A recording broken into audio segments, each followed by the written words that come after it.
Hey guys, welcome you all. स्वागत है आप सभी का Unacademy CA foundation YouTube channel पर। तो हम लोग कर रहे हैं सर सीए फाउंडेशन की marathon for the subject of maths, LR and statistics. और आज का हमारा टॉपिक है sir AP and GP. So very very very important topic. हर एग्जाम में इसमें से सर 5-7 नंबर का क्वेश्चंस आते ही आते हैं, मतलब 5 to 7 क्वेश्चंस आते हैं भाई। और जनरली देखा गया है कि 5 से ऊपर ही रहता है। So it becomes very very very important for you to do this.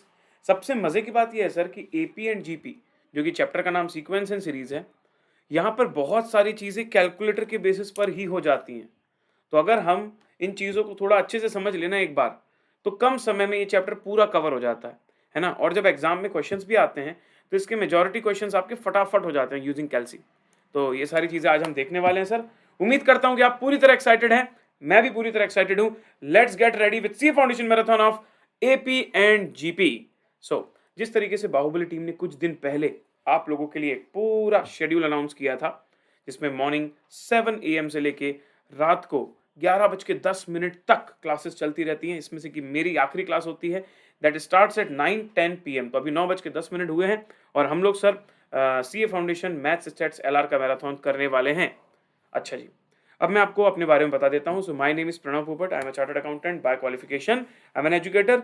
दिल से रहे दिल से रे qualified C all the levels in the very first attempt. एम है आपके दिमाग से मैथ्स फोबिया को पूरी तरह बाहर निकालना।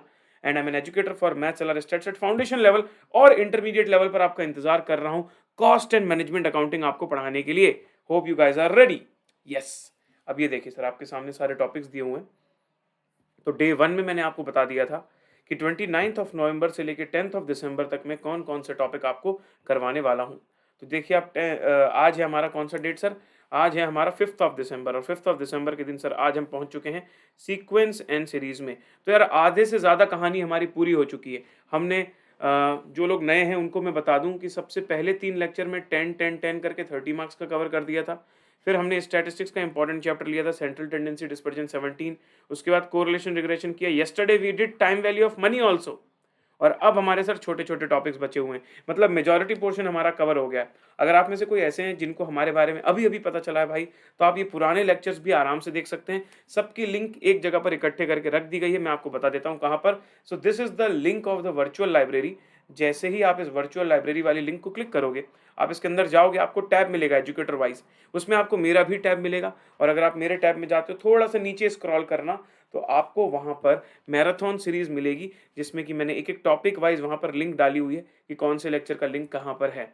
ठीक है। साथ ही साथ आप इसी चैनल के इस चैनल में प्लेलिस्ट का जो सेक्शन है वहां पर जाके भी ये वाली प्लेलिस्ट प्राप्त कर सकते हो। कहीं से भी आपको मिल जाएगा, प्रॉब्लम की बात नहीं है। अच्छा, अब मेरी बात ध्यान से सुनिए। अगर आप अपनी तैयारी स्ट्रक्चर्ड तरीके से बाहुबली टीम से और भी अनअकैडमी के एजुकेटर से मिलकर करना चाहते हैं, then you should go for Unacademy subscription. Subscription model के अंदर क्या होता है सर कि आप लोगों को एक एक्सेस मिल जाता है पूरे कोर्स का। एक बार आपको उस कोर्स का एक्सेस मिला ना, तो जितने भी एजुकेटर्स हैं, जितने भी बैचेस हैं, जितनी बार आपको देखना है, सारे के सारे लाइव क्लासेस, उनको बाद में फिर से देखना हो तो रिकॉर्डेड क्लासेस। साथ ही साथ अगर आपको पीडीएफ डाउनलोड करना हो तो क्लास की पीडीएफ भी वहीं से डाउनलोड हो जाती। All the things can be get you can get in subscription. अब एक बात इंपॉर्टेंट समझो, सब्सक्रिप्शन में तुमको ये सारी चीजें तो मिलती है, लेकिन सब्सक्रिप्शन में भी दो ऑप्शंस हैं, प्लस और आइकॉनिक। क्लासेस तो प्लस में भी मिलती हैं, आइकॉनिक में भी पूरी मिलती हैं फुल फीचर्स के साथ। लेकिन आइकॉनिक के अंदर आपको कुछ चीजें एडिशनल मिलती हैं, कुछ चीजें एडिशनल। उन एडिशनल चीजों के लिए चार्जेस भी एडिशनल है। तो अकॉर्डिंगली आपको अपनी रिक्वायरमेंट और अपने बजट के हिसाब से डिसाइड करना है कि you want to go with iconic और the plus, and you can use my code CAPRANAV for the particular thing. चलिए sir, so don't forget to join us on Telegram। Telegram में हमारा चैनल सर 20,000 प्लस सब्सक्राइबर का channel है, which is t.me/unacademy CA foundation. बढ़िया से जाइए आप। तो चलिए सर शुरू करते हैं, लेट्स गेट स्टार्टेड। मैं तो तैयार हूं, उम्मीद करता हूं आप लोग भी पूरी तरीके से तैयार होंगे विद फुल हाई जोश। तो एक बार शुरू करने से पहले लाइव चैट में चेक करना चाहता हूं, हाउस द जोश? High sir. हाउस द जोश? High sir. हाउस द जोश? Super high sir. तो देखिए भाई, हालांकि ये सेशन प्रीमियर है, बट चिंता की बात नहीं है। एक दिन पहले ही मैंने पूरा का पूरा रिकॉर्ड किया है, और साथ ही साथ भाई आप लोगों का एक भी दिन मिस ना हो, इस वजह से मैंने ये पूरी एक्स्ट्रा रिकॉर्डिंग्स आपके लिए करके रखी हुई हैं। तो मैं आपको अश्योर करता हूं कि आने वाले पूरे सेशन में आपको कहीं भी ऐसा फील नहीं होगा कि आपको चीजें समझ में नहीं आ रही। बस आपको फुल एनर्जी रखना है। आपको माइंड में ये नहीं सोचना कि अरे यार सर ने तो रिकॉर्ड कर दिया है। सर तुम्हारे साथ ही प्रेजेंट है, सर तुम्हारे साथ प्रेजेंट है, ठीक है। तो तुम बस लाइव का फील लेके आगे बढ़ते जाओ, कोई दिक्कत की बात नहीं। जहां पर मैं बोलूं लाइव चैट में जवाब दो, जहां पर मैं क्वेश्चंस करवाऊं तो उसके आंसर्स भी लाइव चैट में तुमको देने हैं। You have to be full interactive even if it is premier. Okay, promise promise promise. चलिए सर शुरू करेंगे सर अरिथमेटिक प्रोग्रेशन के साथ। तो सबसे पहले हम पढ़ने वाले हैं अरिथमेटिक प्रोग्रेशन। देखो यार, सीक्वेंस एंड सीरीज जो है ये चैप्टर का नाम है, अगर आपने देखा होगा अपनी बुक में सीक्वेंस एंड सीरीज। तो एक बेसिक सी छोटी सी बात कर लेते हैं कि दोनों टर्म का मतलब क्या होता है। सीक्वेंस का मतलब होता है कि आपने नंबर्स को एक सीरीज में लिख दिया है, एक प्रॉपर कलेक्शन नंबर का एक सीरीज में आपने उसको लिख दिया है। उससे सीक्वेंस तब कहा जाता है जब किसी पर्टिकुलर रूल या डेफिनेट लॉ के हिसाब से आपको कोई भी अगली टर्म की वैल्यू पता हो। जैसे कि अगर मैं बोलूं एक दिया है 2, उसके बाद दिया है 4, उसके बाद दिया है 6, उसके बाद दिया है 8। अब मैं अगर आपसे बोलूं बताओ 8 के बाद क्या आएगा, तो तुम बता दोगे 10, क्योंकि वहां पर तुम्हें रूल समझ में आ गया कि हर पिछली वैल्यू में +2 होता जा रहा है। तो दैट इज अ सीक्वेंस, कि आपको रूल के हिसाब से ही पता चल जाए कोई सी भी टर्म कौन सी है। सीक्वेंस में भी दो टाइप की सीक्वेंस होती है, एक फाइनाइट होती है, एक इनफाइनाइट होती है। सर ऐसी सीक्वेंस जिसके नंबर ऑफ टर्म्स गिने जा सकते हो, दैट आर फाइनाइट। ऐसी सीक्वेंस जिनके नंबर ऑफ टर्म्स नहीं गिने जा सकते, कंटिन्यू जा रही है, तो वैसी कहलाती है इनफाइनाइट। तो इनफाइनाइट की निशानी क्या होती है सर, कि आप नंबर्स लिखने के बाद 3 डॉट लगा देते हो, ये इनफाइनाइट की निशानी होती है। चलो सिंबल्स तो ठीक है यार, कोई बड़ी बात नहीं है। अब सीरीज वर्ड क्या होता है? सीरीज का मतलब होता है सर कि जो भी टर्म्स आपकी सीक्वेंस में, अगर आप उन सबको आपस में जोड़ दो, फिर से सुनिएगा, जो भी टर्म्स आपकी सीक्वेंस में है उन सबको अगर आप आपस में ऐड ऑन कर देते हो, आपस में जोड़ देते हो, इट बिकम्स योर सीरीज। तो series is the sum of the terms of the sequence, simple. चलिए अब यार पूरे सिलेबस को हम लोगों ने सर 3 पार्ट में बांटा है। बेसिकली 2 मेजर टाइप की सीक्वेंसेस होती हैं, पहला अरिथमेटिक प्रोग्रेशन और दूसरा होता है ज्योमेट्रिक प्रोग्रेशन, और तीसरा होता है सर कुछ ऐसे क्वेश्चंस जो ना तो एपी है ना तो जीपी हैं, लेकिन उनको सॉल्व करने के लिए हमें उन्हें कन्वर्ट करना पड़ता है एपी जीपी के कॉम्बिनेशन में। तो वो भी कुछ रेयर क्वेश्चंस हैं, बट मेजॉरिटी अगर मैं बोलूं आपको तो यही 2 मेन टॉपिक्स हैं आपके पास, एक है अरिथमेटिक प्रोग्रेशन और दूसरा है ज्योमेट्रिक प्रोग्रेशन। Very nice. अब सुनिए what is arithmetic progression. So AP is a sequence in which each next term is obtained by adding a constant d to the preceding term। एक ऐसा sequence है जिसमें हर पिछली टर्म में कुछ particular value add या सब्ट्रैक्ट हो रही है। अब यहां पर तो एडिंग लिखा है, फिर मैं सब्ट्रैक्ट क्यों बोल रहा हूं? क्योंकि हर पिछली टर्म में +5 ऐड होना भी एक कांस्टेंट का ऐड होना है, और हर पिछली टर्म में -5 का ऐड होना भी एक तरह का कांस्टेंट ऐड होना ही है। तो सब्ट्रैक्ट भी करना हो तो मैं ऐसा बोल सकता हूं कि ना ना ना ना, मैं ऐड ही कर रहा हूं, मैं एक नेगेटिव वैल्यू ऐड कर रहा हूं। That is the same thing. अच्छा अब समझो नाम अरिथमेटिक क्यों दिया गया है। देखो भाई, अरिथमेटिक वर्ड तब यूज होता है जब कभी भी प्लस या माइनस के ऑपरेशंस होते हो, और ज्योमेट्रिक वर्ड तब यूज होता है जब कभी भी मल्टीप्लाई या डिवाइड का टर्म यूज होता हो। तो क्योंकि यहाँ पर हम लोग सर प्लस या माइनस का एक रूल बनाने वाले हैं कि ये चीज एक्चुअली प्लस होते जा रही है या माइनस होते जा रही है प्रोग्रेशन करते समय, तो इसलिए अरिथमेटिक प्रोग्रेशन होगा। और जब ज्योमेट्रिक प्रोग्रेशन पढ़ेंगे तो वहाँ इनटू और डिवाइड चलेगा।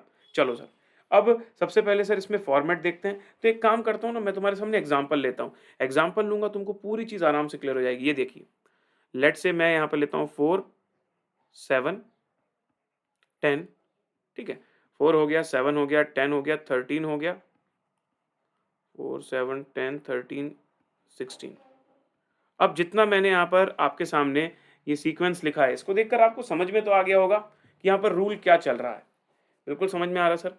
4 में आपने 3 जोड़ा तो 7 आया, 7 में आपने फिर से 3 जोड़ा तो 10 आया, 10 में आपने फिर से 3 जोड़ा तो 13 आया, 13 में 3 जोड़ा तो 16 आया। मतलब +3 होता जा रहा है हर अगली टर्म निकालने के लिए। अब देखो इसको कैसे पैटर्न करके दिखाते हैं। इसको सर ऐसे दिखाते हैं कि हम सबसे पहले हमारी फर्स्ट टर्म को ए बोल देते हैं, ए। तो इस वाले क्वेश्चन में मेरी फर्स्ट टर्म हो गई 4, ये हो गया ए। फिर दूसरी टर्म आपकी हो जाती है second term a plus D. मतलब आपने पहली वाली टर्म में कुछ तो ऐसा जोड़ दिया जिससे कि आपको दूसरी मिल गई। तो सर मैंने a में जोड़ दिया 3, तो यहां पर d हो गया मेरा 3, समझे। अब उसके बाद जो अगली टर्म आएगी वो हो जाती है तुम्हारी a प्लस 2d। सर ये कैसे हुआ?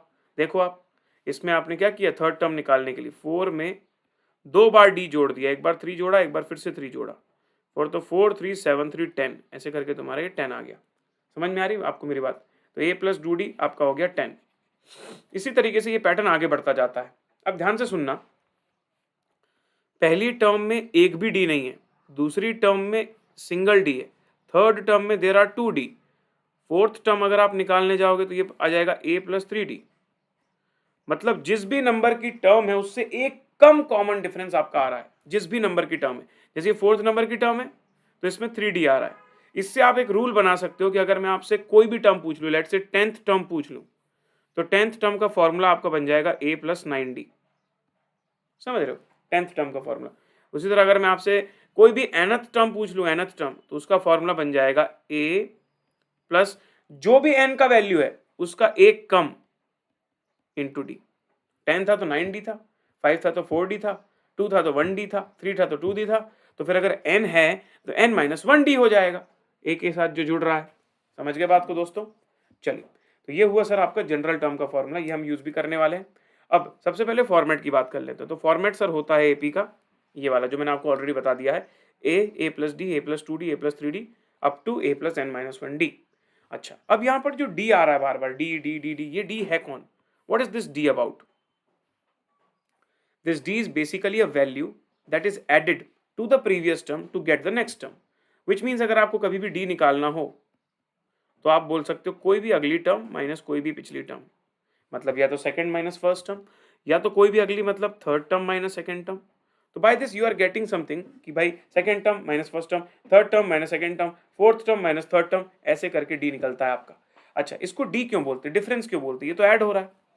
इसको डिफरेंस इसलिए बोलते हैं क्योंकि अगर आप कोई भी एपी का एग्जांपल लो, जैसे कि मैं यही वाले का एग्जांपल फिर से ले लूं, 4, 7, 10, 13 और 16, इसमें अगर आप अगली टर्म जैसे 7 उसको 4 से माइनस करते हो तो भी 3 आता है।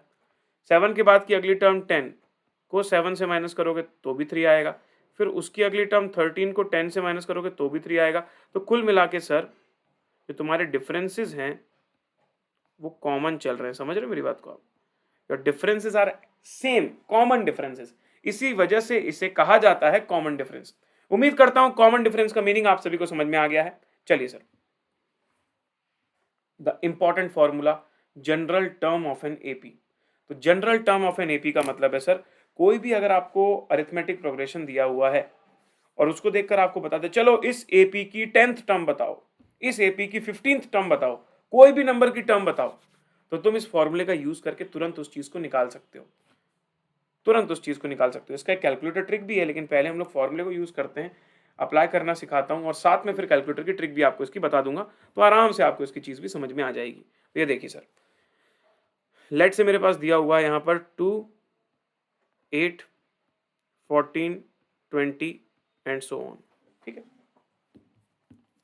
अब मैं अगर आपसे बोलूं इसमें कि भैया ये आपको एपी नजर आ रहा है, तो आप बोलोगे हाँ सर, हर पिछली टर्म में 6 6 6 ऐड होता जा रहा है, तो अगली टर्म मिल रही है मुझे। तो मैं यहाँ पर ए की वैल्यू लिख देता हूँ 2 और कॉमन डिफरेंस की वैल्यू लिख देता हूँ 8 माइनस 2 दैट इज 6। ठीक है सर, नो प्रॉब्लम। अब सुनिएगा मेरी बात बहुत ध्यान से। अगर मैं आपको बोलता हूँ कि इसमें 5th नंबर की टर्म मुझे बताओ, 5th नंबर की टर्म, तो वैसे तो तुम तुम्हारे नॉर्मल लॉजिक के हिसाब से 2 + 6 8 आया, 8 + 6 14, 14 + 6 20, तो 26 आना चाहिए पांचवी टर्म। लेकिन सेम चीज को आप फॉर्मूले के बेसिस पर भी निकाल सकते हो, a + n - 1 d। अब आपको 5th टर्म निकालनी है, तो a की जगह आपने रख दिया 2 प्लस, क्योंकि 5th टर्म निकालनी मतलब n का वैल्यू 5 हो गया है, तो इसको कर दो आप 5 - 1। और रही बात आपके कॉमन डिफरेंस d की, तो उसके लिए आप कर दो यहाँ 6। तो ये हो गया 2 + 4 × 6 24, तो 24 + 2 हो गया 26।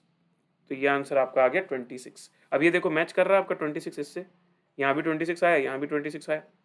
अब कोई बच्चे बोलेंगे अरे तो डायरेक्टली तो निकल रहा था, इतनी मेहनत करने की क्या जरूरत थी सर, क्यों फॉर्मूले से किया? अरे भाई, अभी 5वां टर्म तो डायरेक्टली निकल रहा था, लेकिन अगर मैं तुमसे बोल दूं चलो 10th टर्म निकालो, तो अब जब 10th टर्म तुमको निकालना होगा ना, तो ऐसे केस में तुम यहाँ पर मैनुअली थोड़ी करने बैठोगे। 26 + 6 करा है, फिर 6 करा है, फिर 6 करा है, सीधे फॉर्मूला अप्लाई करो, a + 9 × d, सीधे।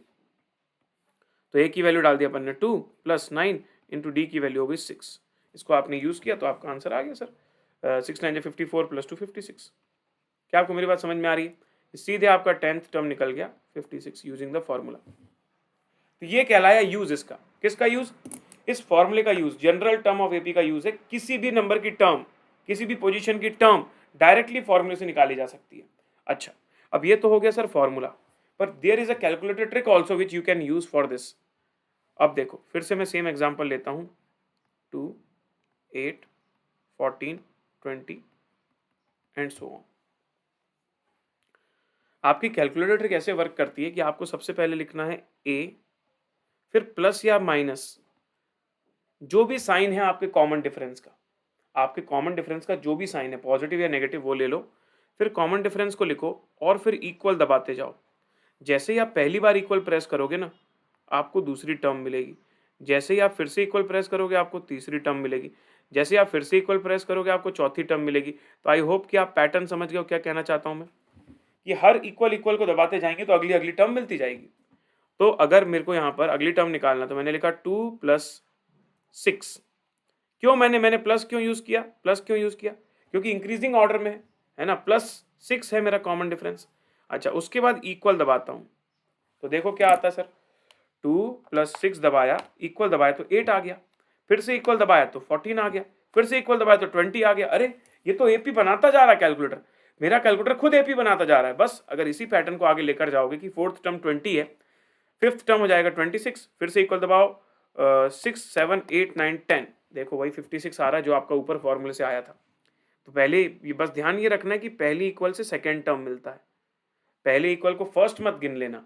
तो पहली इक्वल से सेकेंड, थर्ड, फोर्थ, फिफ्थ, 6, 7, 8, 9, 10, ऐसे करके अगर आप आगे बढ़ते जाओगे तो आपको सीधे यहाँ पर 56 मिल जाएगा। कोई भी टर्म आपको निकालनी तो you can calculate it very easily, आराम से आप उस चीज को निकाल सकते हो। ठीक है, चलिए बहुत शानदार। तो ये हो गया सर हमारा general term of an AP, और ये रही उसकी कैलकुलेटर ट्रिक। तो ये दोनों चीजें आपको बननी चाहिए, मैं बता रहा हूँ, you should know both of the things, because sir कभी कभी कुछ कुछ क्वेश्चंस ऐसे होते हैं सर जहाँ पर वैल्यूज इतनी अजीब होती हैं कि ऐसे केस में हम कैलकुलेटर की ट्रिक लगाने में हमको बड़ी तकलीफ होती है। तो ऐसे केस में फॉर्मूला लगाना ही हमारे लिए काफ़ी शॉर्ट होता है। तो हमें बनना दोनों चाहिए भाई, दोनों समझ में आना चाहिए। ठीक है, गुड। अब जैसे यहाँ पर आपको सेवंथ टर्म पूछ रहा है, तो कुछ भी नहीं है ना क्वेश्चन में, दम क्या है, देखो सेवंथ टर्म पूछ रहा है तो आपका पहला टर्म आप सबसे पहले देख लो भाई, 8 है, कॉमन डिफरेंस आप देख लो, अगली टर्म माइनस पिछली टर्म, तो 5 - 8 -3 हो गया। देखा, कॉमन डिफरेंस नेगेटिव भी होता है। अब आपसे यहाँ सेवंथ टर्म पूछ रहा है, तो सेवंथ टर्म निकालने के लिए आप T7 को कर दोगे a + n - 1d। अब सभी लोगों को सब्सटीट्यूट कर दो, a की वैल्यू 8 + n मतलब 7 है, तो 7 - 1 6 इंटू d का वैल्यू -3, तो 8 into -18 that is equals to -10। -10 is your seventh term. इसी चीज को कैलकुलेटर से अगर मुझे करना होता, तो कैलकुलेटर में सबसे पहले मैं लिख देता 8 माइनस नहीं भाई, स्टार्ट, हाँ 8 - 3, पहला इक्वल दबाता 5 आ गया, 2, 3, 4, 5, 6, सॉरी उल्टा कर दिया मैंने। तो यहाँ पर मैं सबसे पहले लिखूंगा फर्स्ट टर्म 8 - 3 और पहले इक्वल को 2 बोलूंगा, सो 2, 3, 4, 5, 6, 7। जैसे ही मैंने 7 बोला, ये देखो -10 आ गया। ठीक है, तो कैलकुलेटर की ट्रिक भी आपको फटाफट इन चीज़ों का आंसर निकाल के दे सकती है। अब जैसे ये वाला क्वेश्चन आया, इसी क्वेश्चन की बात कर रहा था मैं। इस तरीके के क्वेश्चन में फिर यहाँ कैलकुलेटर से करना थोड़ा अजीब हो जाता है, क्योंकि इर्रेशनल नंबर्स हैं, तो बहुत सारी पॉइंट पॉइंट में चीज़ें चली जाती हैं। तो ऐसे केस में भाई फॉर्मूले से ही करना हमारे लिए ज़्यादा लाभदायक होगा। तो देखो यहाँ पर आपका first term, second term, third term और ये वाली टर्म दी हुई है। अब आपको यहाँ पर ये नहीं पूछ रहा कि इस नंबर की टर्म निकालो, आपसे ये पूछ रहा है कि ये जो 17/√7 ये कौन से नंबर की टर्म है, विच टर्म इज दिस, कौन से नंबर की टर्म है।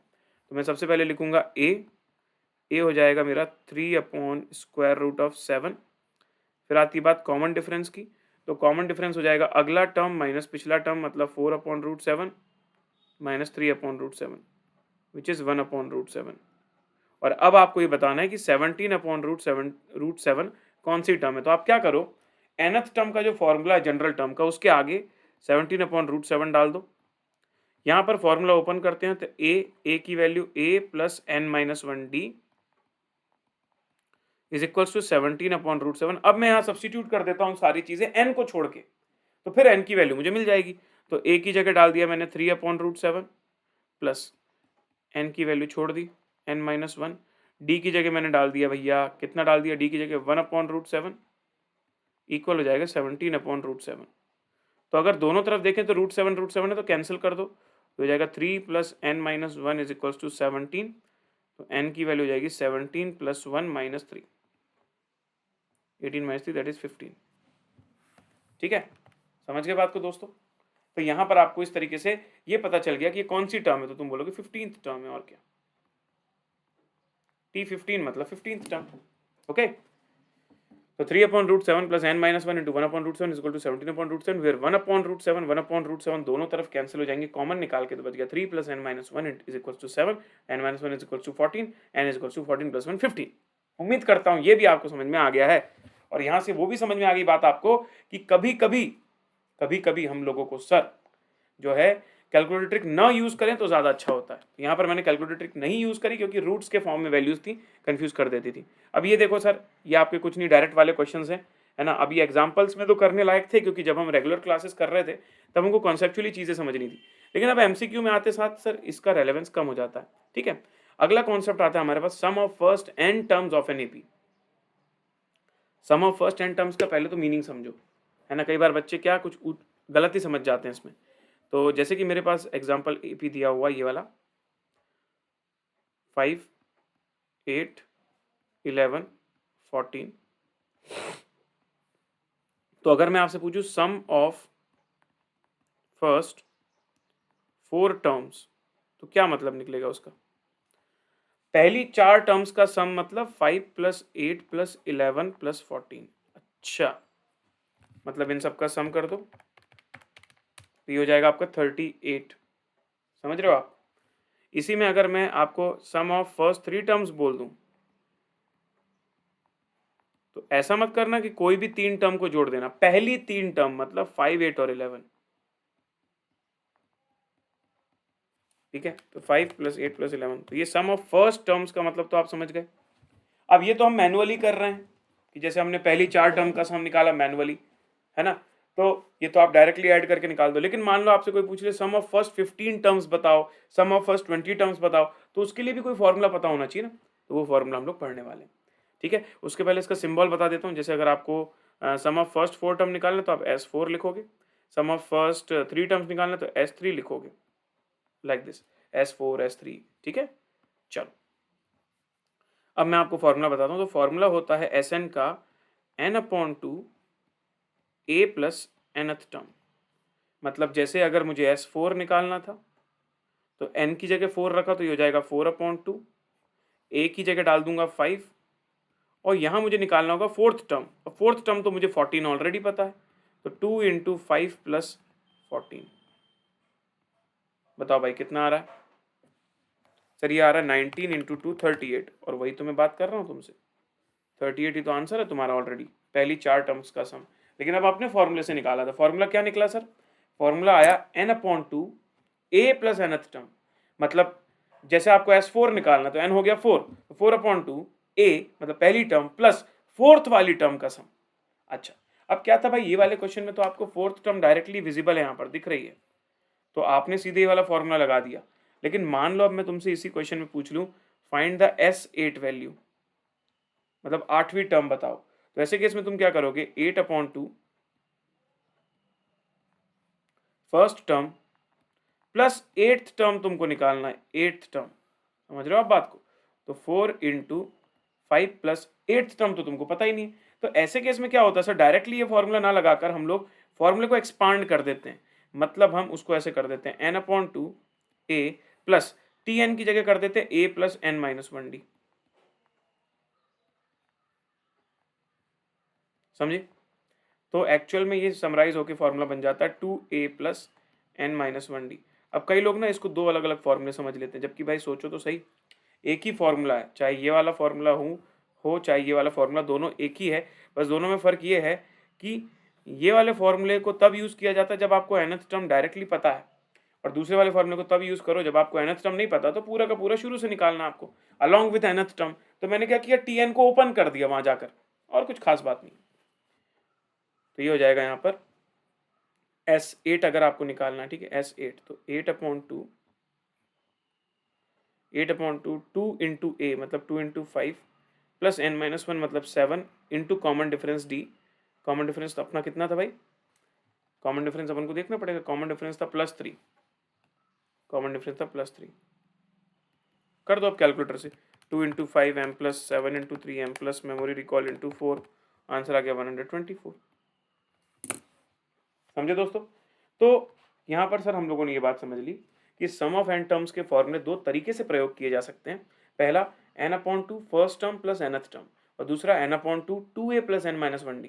पहले वाले फॉर्मूले को तब यूज करो जब आपको tn की वैल्यू डायरेक्टली अवेलेबल हो, दूसरे वाले को तब यूज करो जब आपको पूरा स्क्रैच से निकालना हो, जब आपको tn की वैल्यू भी गिवन ना हो।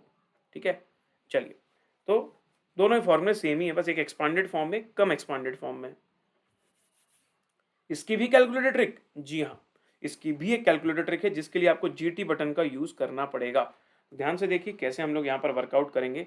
जैसे अगर मान लो मेरे को एसेट निकालना है और ये मेरे पास AP दिया हुआ था 5, 8, 11, 14, 5, 8, 11, 14, ये मेरे पास AP दिया था, मुझे इसका एसेट निकालना है।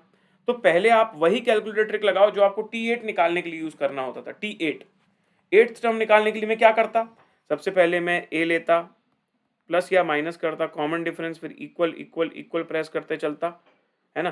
तो वही चीज आप यहां पर भी करो, 5 + 3 इक्वल इक्वल इक्वल इक्वल और 8th टर्म तक निकालो। तो 5 + 3 2 3 4 5 6 7 8, तो मैंने 7 बार इक्वल दबाया होगा, तो मेरे कैलकुलेटर में 26 दिख रहा है। आपके कैलसी में भी दिख रहा है 1 2 3 4 5 6 7, आपके कैलसी में भी 26 दिखना चाहिए, यहाँ पर 26 दिख रहा होगा।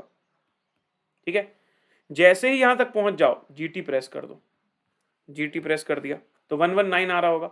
उसके बाद उसमें प्लस फर्स्ट टर्म फिर से कर दो, प्लस फर्स्ट टर्म फिर से कर दो, +5, ये आ गया होगा आपका 124, और वही तो आपका आंसर है 124। देखो ना दोस्त, तो क्या बन के निकली ट्रिक?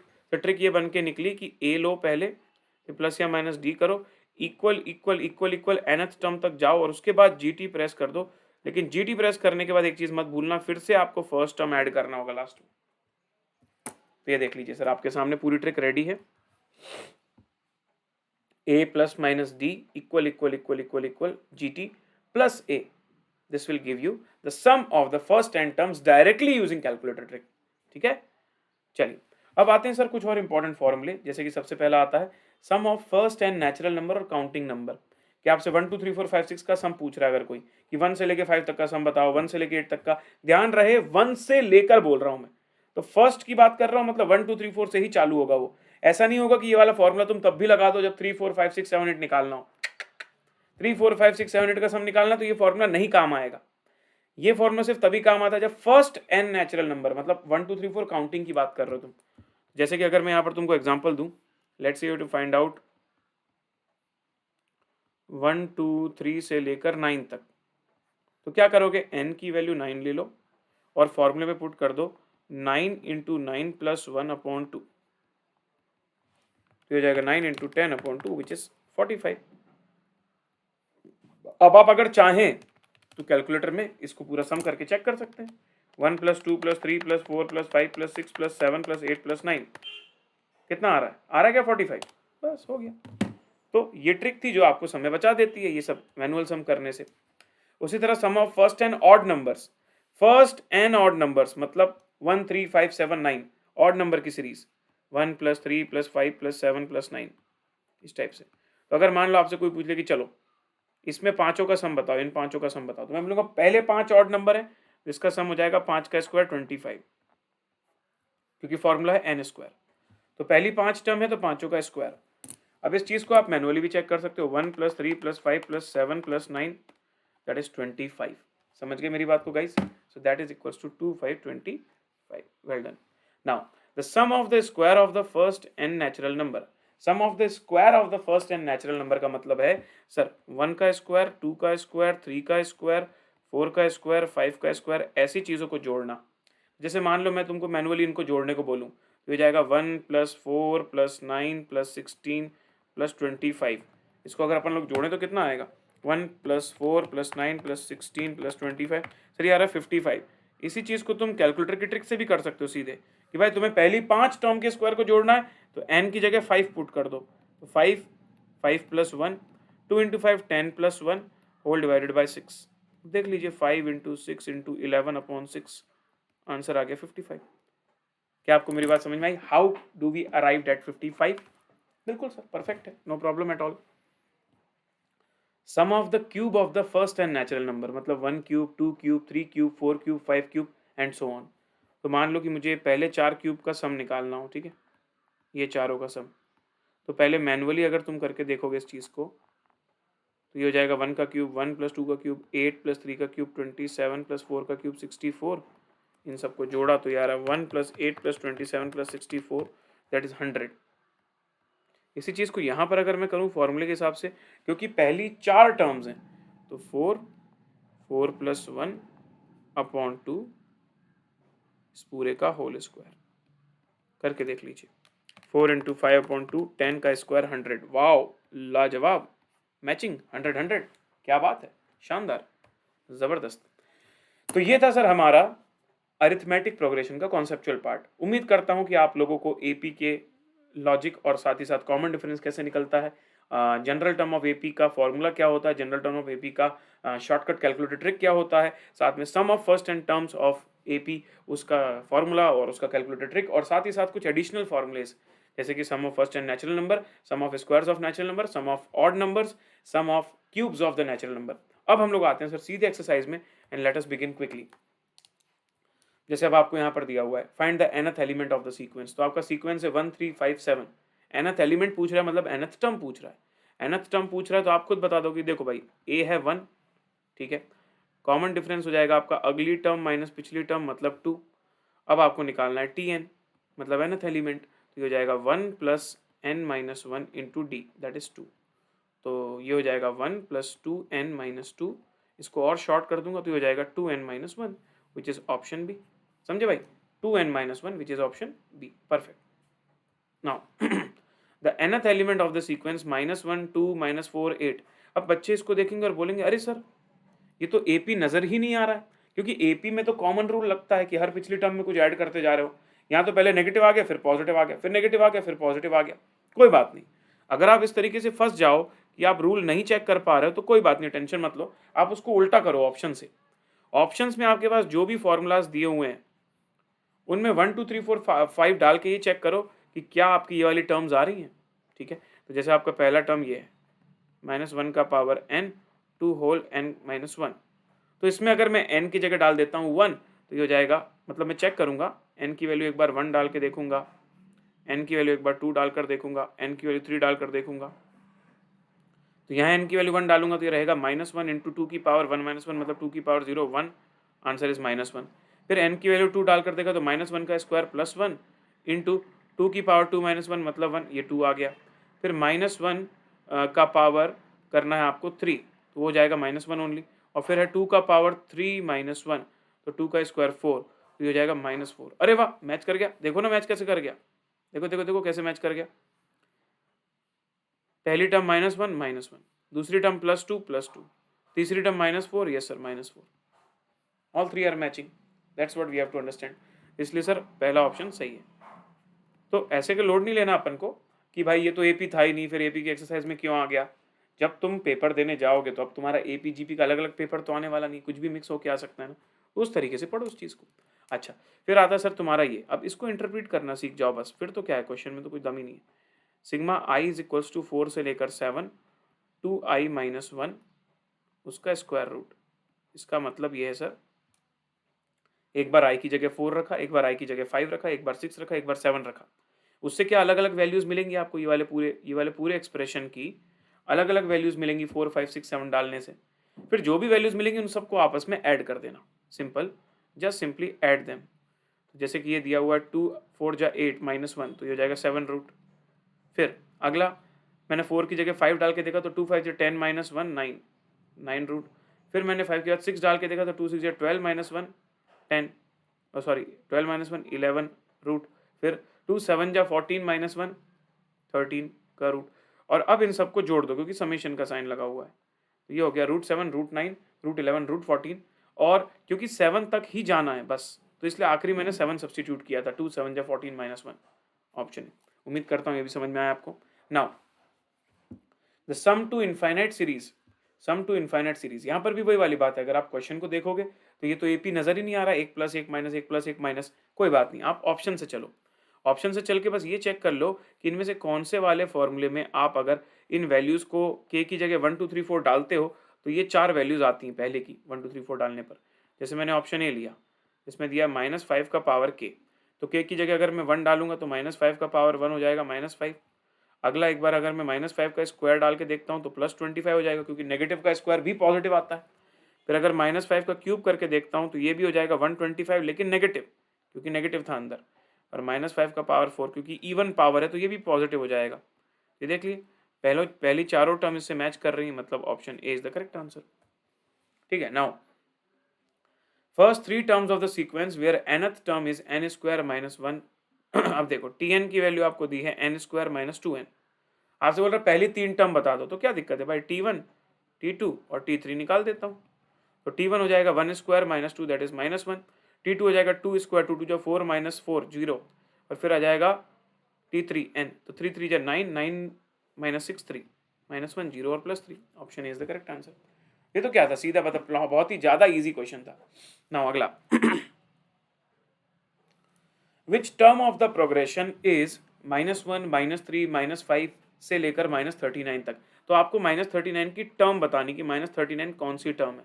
तो भैया a -1 पहली टर्म, कॉमन डिफरेंस मेरा क्या है आप खुद चेक करो, second term minus first term, sir common difference है आपका -2, तो -1 में -2 जोड़ा तो -3 बन गया, -3 में -2 जोड़ा तो और -5 बन गया। ऐसे करके आपको पता करना है कि ये जो -39 है ये कौन से नंबर की टर्म आपकी है। तो यहाँ पर आप कर दोगे a + n-1 into d which is -2 is equals to -39। तो ये हो जाएगा -2n + 2 इज इक्वल्स टू -38। तो -2n की वैल्यू होगी -40 और n की वैल्यू आपकी हो जाएगी 20th टर्म। ये हो गया 20th टर्म। चाहो तो इसे कैलकुलेटर की ट्रिक से भी आप कर सकते थे, है ना। आप पहली टर्म ले लेते 1 -1 -2, तो 2 3 4 5 6 7 8 9 10 11 12 13 14 15 16 17 18 19 20। जैसे 20 बोल रहा हूँ देखो 39 दिख रहा है मुझे, -39, मतलब it is my 20th term, बस हो गया। जैसे क्वेश्चन 7 है, बोल रहा है कि ये तीनों एपी बनाएंगे, ऐसा कब हो सकता है। एक्स की ऐसी क्या वैल्यू ले लूं कि ये तीनों term 8x + 4 6x - 2 and 2x + 7 ये सब लोग एपी बना दें। देखो एपी की सबसे इंपॉर्टेंट कंडीशन ये होती है कि आपकी कॉमन डिफरेंस होना चाहिए, सीधी बात है, आपका जो डिफरेंस है कॉमन होना चाहिए। मतलब अगर आप सेकेंड माइनस फर्स्ट टर्म का डिफरेंस निकालते हो तो जो वैल्यू आ रही है वही आपका थर्ड माइनस सेकेंड टर्म के डिफरेंस निकाल के भी वैल्यू आनी चाहिए। तो सेकेंड टर्म है जैसे 6x - 2, उसमें आपने माइनस किया 8x - 4 फर्स्ट टर्म। फिर थर्ड टर्म है आपका 2x + 7, उसमें आपने माइनस किया 6x, ये +2 हो गया। तो ये हो गया 6x - 8x मतलब -2x, -2 - 4 मतलब -6, 2x - 6x - 4x, 7 + 2 इज 9। अब देखो सॉल्व कर दो इसको, ये हो जाएगा 2x और ये हो जाएगा 15, तो x की वैल्यू हो गई आपकी 15/2। So the important condition of being an AP, कि कोई भी सीक्वेंस एपी है या नहीं ये चेक करने के लिए अगली और पिछली टर्म का डिफरेंस जो है वो बराबर आना चाहिए। तो यहाँ पर भी वही था, 3 टर्म थी तो मैंने second minus first, third minus second का डिफरेंस बराबर कर दिया, सॉल्व कर दिया इक्वेशन, एक्स की वैल्यू मुझे मिल गई। तो option C is the correct answer. चलिए फिर देखते हैं सर इस वाले क्वेश्चन में क्या है। अभी अजीब सा क्वेश्चन है, वैसे तो अगर मैं आपको सही बताऊं ये क्वेश्चन सॉल्व करके हमने निकाला है बहुत बार, लेकिन एमसीक्यू लायक क्वेश्चन नहीं है, क्योंकि बहुत ज़्यादा टाइम लेके सॉल्व होता है, काफ़ी टाइम लेके सॉल्व होता है। जैसे यहाँ पर दिया है आपको mth term is n, nth term is m, फिर बोल रहा है rth टर्म निकालो। मैं बोलूँगा भाई rth टर्म तो होता है a + r - 1d, जैसे nth टर्म आपका होता है a + n - 1d, तो rth टर्म होना चाहिए a + r - 1d, लेकिन इस फॉर्मेट में तो आपके पास ऑप्शन ही नहीं है। मतलब कहीं ना कहीं आपको ये दोनों इन्फॉर्मेशन का यूज़ करके आपको a की और d की कुछ ऐसी वैल्यू निकालनी है ताकि इस तरीके के ऑप्शंस में हम जा सकें। तो यहाँ पर tm = n है ना, तो इसको मैं लिख सकता हूँ a + m - 1 into D = n। यहाँ पर tn = m दिया तो इसको मैं कर सकता हूँ a + n - 1d = m। ठीक है, अब मैं क्या करूँगा, इनको सॉल्व कर देता हूँ दोनों इक्वेशन को अगर हम सॉल्व कर दें तो a और a कैंसिल हो जाएंगे और यहाँ पर d कॉमन आ जाएगा, तो अंदर बच जाएगा m - 1 - n + 1 is equals to n minus m, -1 + 1 cancel, तो ये हो जाएगा d ब्रैकेट में m माइनस n और सामने n माइनस एम। तो इससे अगर d की वैल्यू निकालने जाएँ तो n minus m upon m minus n मतलब -1। क्यों सर? n माइनस एम में माइनस बाहर निकाल दोगे तो अंदर m माइनस n बच जाएगा upon again m minus n, दोनों को कैंसिल किया, आंसर आ गया -1। तो कॉमन डिफरेंस की वैल्यू -1, मतलब चलो ये तो पता चल गया कि d को -1 लिखा जा सकता है। लेकिन अभी भी a का क्या करूं मैं, what should I do with a? कोई बात नहीं, कोई भी एक इक्वेशन उठा लेते हैं, a plus m minus 1 into d is equals to n, यहाँ d की जगह -1 पुट कर देता हूँ, तो हो जाएगा a plus 1 minus m is equals to n, मतलब a can be return as n plus m minus 1। अब क्या है, आपको d की वैल्यू भी पता चल गई दूसरी वाली, और ये a की वैल्यू भी पता चल गई दूसरी वाली, rth टर्म निकाल देते हैं। तो rth टर्म हो जाएगा आपका n प्लस m माइनस 1, ठीक है, plus r minus 1 into D of minus 1, D मतलब -1, हो जाएगा n plus m minus 1 plus 1 minus r, तो 1 1 कैंसिल, तो ये आ गया आपका m plus n minus r, m plus n minus r, this is your rth term. तो m plus n minus r मतलब ऑप्शन डी, ठीक है। तो थोड़ा बड़ा लगा ना आपको, एमसीक्यू लायक नहीं है, बट ठीक है, आप इतनी बार कर चुके हैं तो अब आपको एमसीक्यू में भी बन जाएगा। अब यहाँ पर पूछ रहा है कि ये आपका एपी है, बताओ कौन से नंबर की टर्म, मतलब कौन से नंबर तक जोड़ने पर आपको 155 सम मिल रहा है। इस एपी में कौन से नंबर तक का सम करने पर 155 मिल रहा है। तो मैं भाई सीधे फॉर्मूला लगा देता हूं कि Sn की वैल्यू 155 है, और Sn का मतलब है n upon 2, 2 into a plus n minus 1 into d, ये 155 के बराबर है। तो n मुझे निकालना है, ठीक है, n/2, n नहीं पता, 2a मैं कर सकता हूँ, 2 इंटू 10 20 प्लस n माइनस 1 मुझे नहीं पता। d की वैल्यू हो जाएगी आपकी क्या, d की वैल्यू हो जाएगी, सर क्या करते जा रहे हो आप, सेकेंड टर्म है 9 इंटू 2/3 माइनस 10, तो ये कर सकता हूँ मैं, 9 थी 27 प्लस 2 29 अपॉन 3 माइनस 30 अपॉन 3, मतलब -10 है, एलसीएम ले लूँगा तो ये हो जाएगा 29 माइनस 30 अपॉन 3, मतलब -1 अपॉन 3। तो यहाँ पर d की जगह डाल देता हूँ मैं -1 अपॉन 3 इक्वल्स 155। अब यहाँ पर जो 2 मल्टीप्लाई था सामने चला जाएगा, यहाँ पर ये माइनस का साइन यहाँ लग जाएगा, तो -n माइनस 1 अपॉन 3 हो जाएगा, और ये 155 इंटू 2 कर दूंगा तो राइट हैंड साइड हो जाएगा 310। अभी और फर्दर सॉल्व करते हैं, कोई प्रॉब्लम नहीं है। n 60 minus n plus 1 upon 3 is equal to 310। बस अब क्या करो, ऑप्शन उठाओ, डाल के देखो, देख लो 310 कहाँ आ रहा है, ऑप्शन उठाओ n की वैल्यू और डालकर देख लो।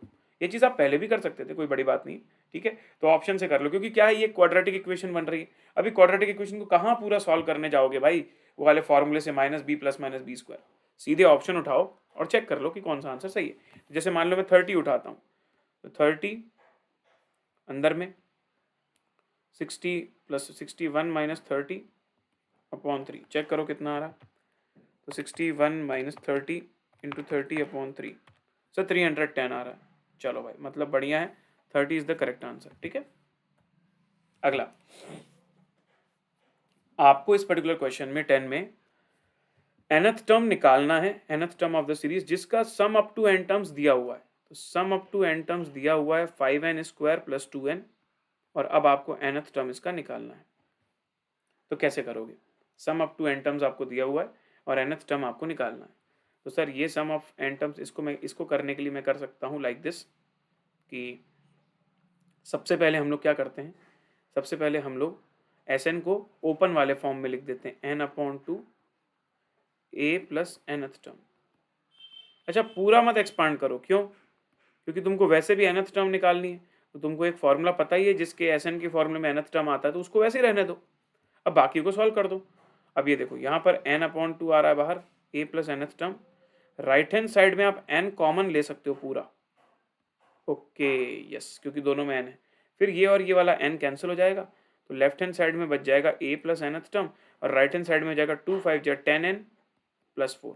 अब ये प्रॉब्लम दे रहा है a की वैल्यू प्रॉब्लम दे रही है, a की वैल्यू मुझे पता नहीं, कोई बात नहीं, Sn के फॉर्मूले से आप a भी निकाल सकते हो, पता कैसे, S1 ही a होता है, तो चलो S1 निकाल देते हैं। तो S1 हो जाएगा 5 इंटू 1 का स्क्वायर प्लस 2 इंटू 1, तो 5 प्लस 2 7, मतलब फर्स्ट टर्म हो गया 7। अब इसको यहाँ पुट कर देता हूँ, तो nth टर्म हो जाएगा 10n प्लस 4 माइनस ए मतलब 7, तो 10n-3, तो 10n-3 हो जाएगा ऑप्शन सी। आपको समझ में आया कैसे आया 10n-3? Very nice. अगला यहाँ आपको निकालना है 20th टर्म। भाई ये नहीं बता रहा मैं, ये आप कर लेना, बहुत ही ईजी क्वेश्चन है। यहाँ पर आपको लास्ट टर्म निकालना है अप टू 21, मतलब T21 निकालना है, वेरी इजी क्वेश्चन। यहाँ पर आपको निकालना last term up to 13 terms, T13 निकालना है। चलो एक कर देता हूँ मैं, तो T13 हो जाएगा a प्लस n-1 मतलब 12d। a दिया हुआ है 0.6 प्लस 12 दिया हुआ है, और इनटू में d निकालने के लिए मैं कर दूंगा 1.2 माइनस 0.6 मतलब कॉमन डिफरेंस इज 0.6। अब कैलसी उठा के सॉल्व कर दिया, 12 into 0.6 plus 0.6 which is 7.8। So option B is the correct answer. Sum of the series up to 100 terms is, sum of the series up to 100 terms is, ये आपसे पूछ रहा है। तो भाई कोई दिक्कत नहीं है, इसमें फॉर्मूला ही यूज करना, कैलकुलेटर ट्रिक मत यूज करना। कहाँ 100 बार इक्वल दबाते रहोगे, एक बार 100 लिखना ज्यादा easy rather than pressing 100 times the equal button. तो यहाँ पर कॉमन S100 के लिए फॉर्मूला है हमारा n/2a, तो 2a हो जाएगा 2 इंटू 9 प्लस n-1 मतलब 99 into common difference, common difference दिख रहा है मुझे -4, हो गया, एक बार में आ जाएगा, देख लो। तो 2 into 9 m plus 99 into 4 m minus memory recall -378 into 50 -18,900, option है, ठीक है।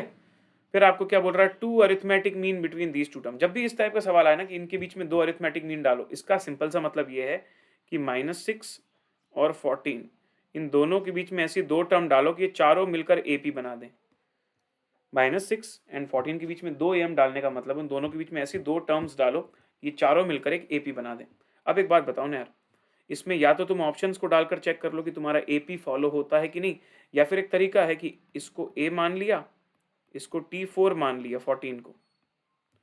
अब 14 T4 मतलब a प्लस 3d, तो 14 is equals to a plus मतलब -6 प्लस 3 इंटू डी, तो 3d की वैल्यू निकाल दो 20, तो d की वैल्यू हो जाएगी 20/3, तो d की वैल्यू आ गई 20/3। अब इस 20/3 को आपको यहाँ पर पुटअप करना है, तो आपकी सेकेंड टर्म हो जाएगी -6 प्लस 20/3 विच इज 6 3 18, तो 2/3। तो चलो भाई ये ऑप्शन तो गलत हो गया, ए और बी ऑप्शन बचे हुए हैं। अब थर्ड टर्म भी निकाल देता हूँ, थर्ड टर्म हो जाएगा 2/3 प्लस 20/3 जिस 22/3, जिसको कि मैं लिख सकता हूँ 3 7 21 7 1/3, 7 होल 1/3, तो option B is the correct answer. ठीक है सर, समझ गए। चलो sum of the 3 integer is, अरे कुछ नहीं है यार इसमें यार, तीनों का सम 15 होना चाहिए, तीनों का प्रोडक्ट 80 होना चाहिए, ऐसे नंबर को ढूंढ लो। Sum of n terms of AP is this, find the series. अब देखो यहाँ पर आपको SN दिया हुआ है, तो उसकी मदद से आपको पूरा AP बनाना है। तो मैं बोलूँगा सबसे पहली टर्म जो होगी मेरी फर्स्ट टर्म, वो तो हो जाएगी S1 मतलब 3 + 5 दैट इज 8, तो 8 तो सब में दिया हुआ, तो ये ऑप्शन गलत हो गया। लेकिन आपकी सेकेंड टर्म कैसे निकलेगी, ये वाला सवाल उठता है। तो मैं बोलूँगा देखो यार, सेकेंड टर्म निकालने के लिए पहले मैं S2 निकालता हूँ, और S2 का मतलब होता है पहली टर्म प्लस दूसरी टर्म।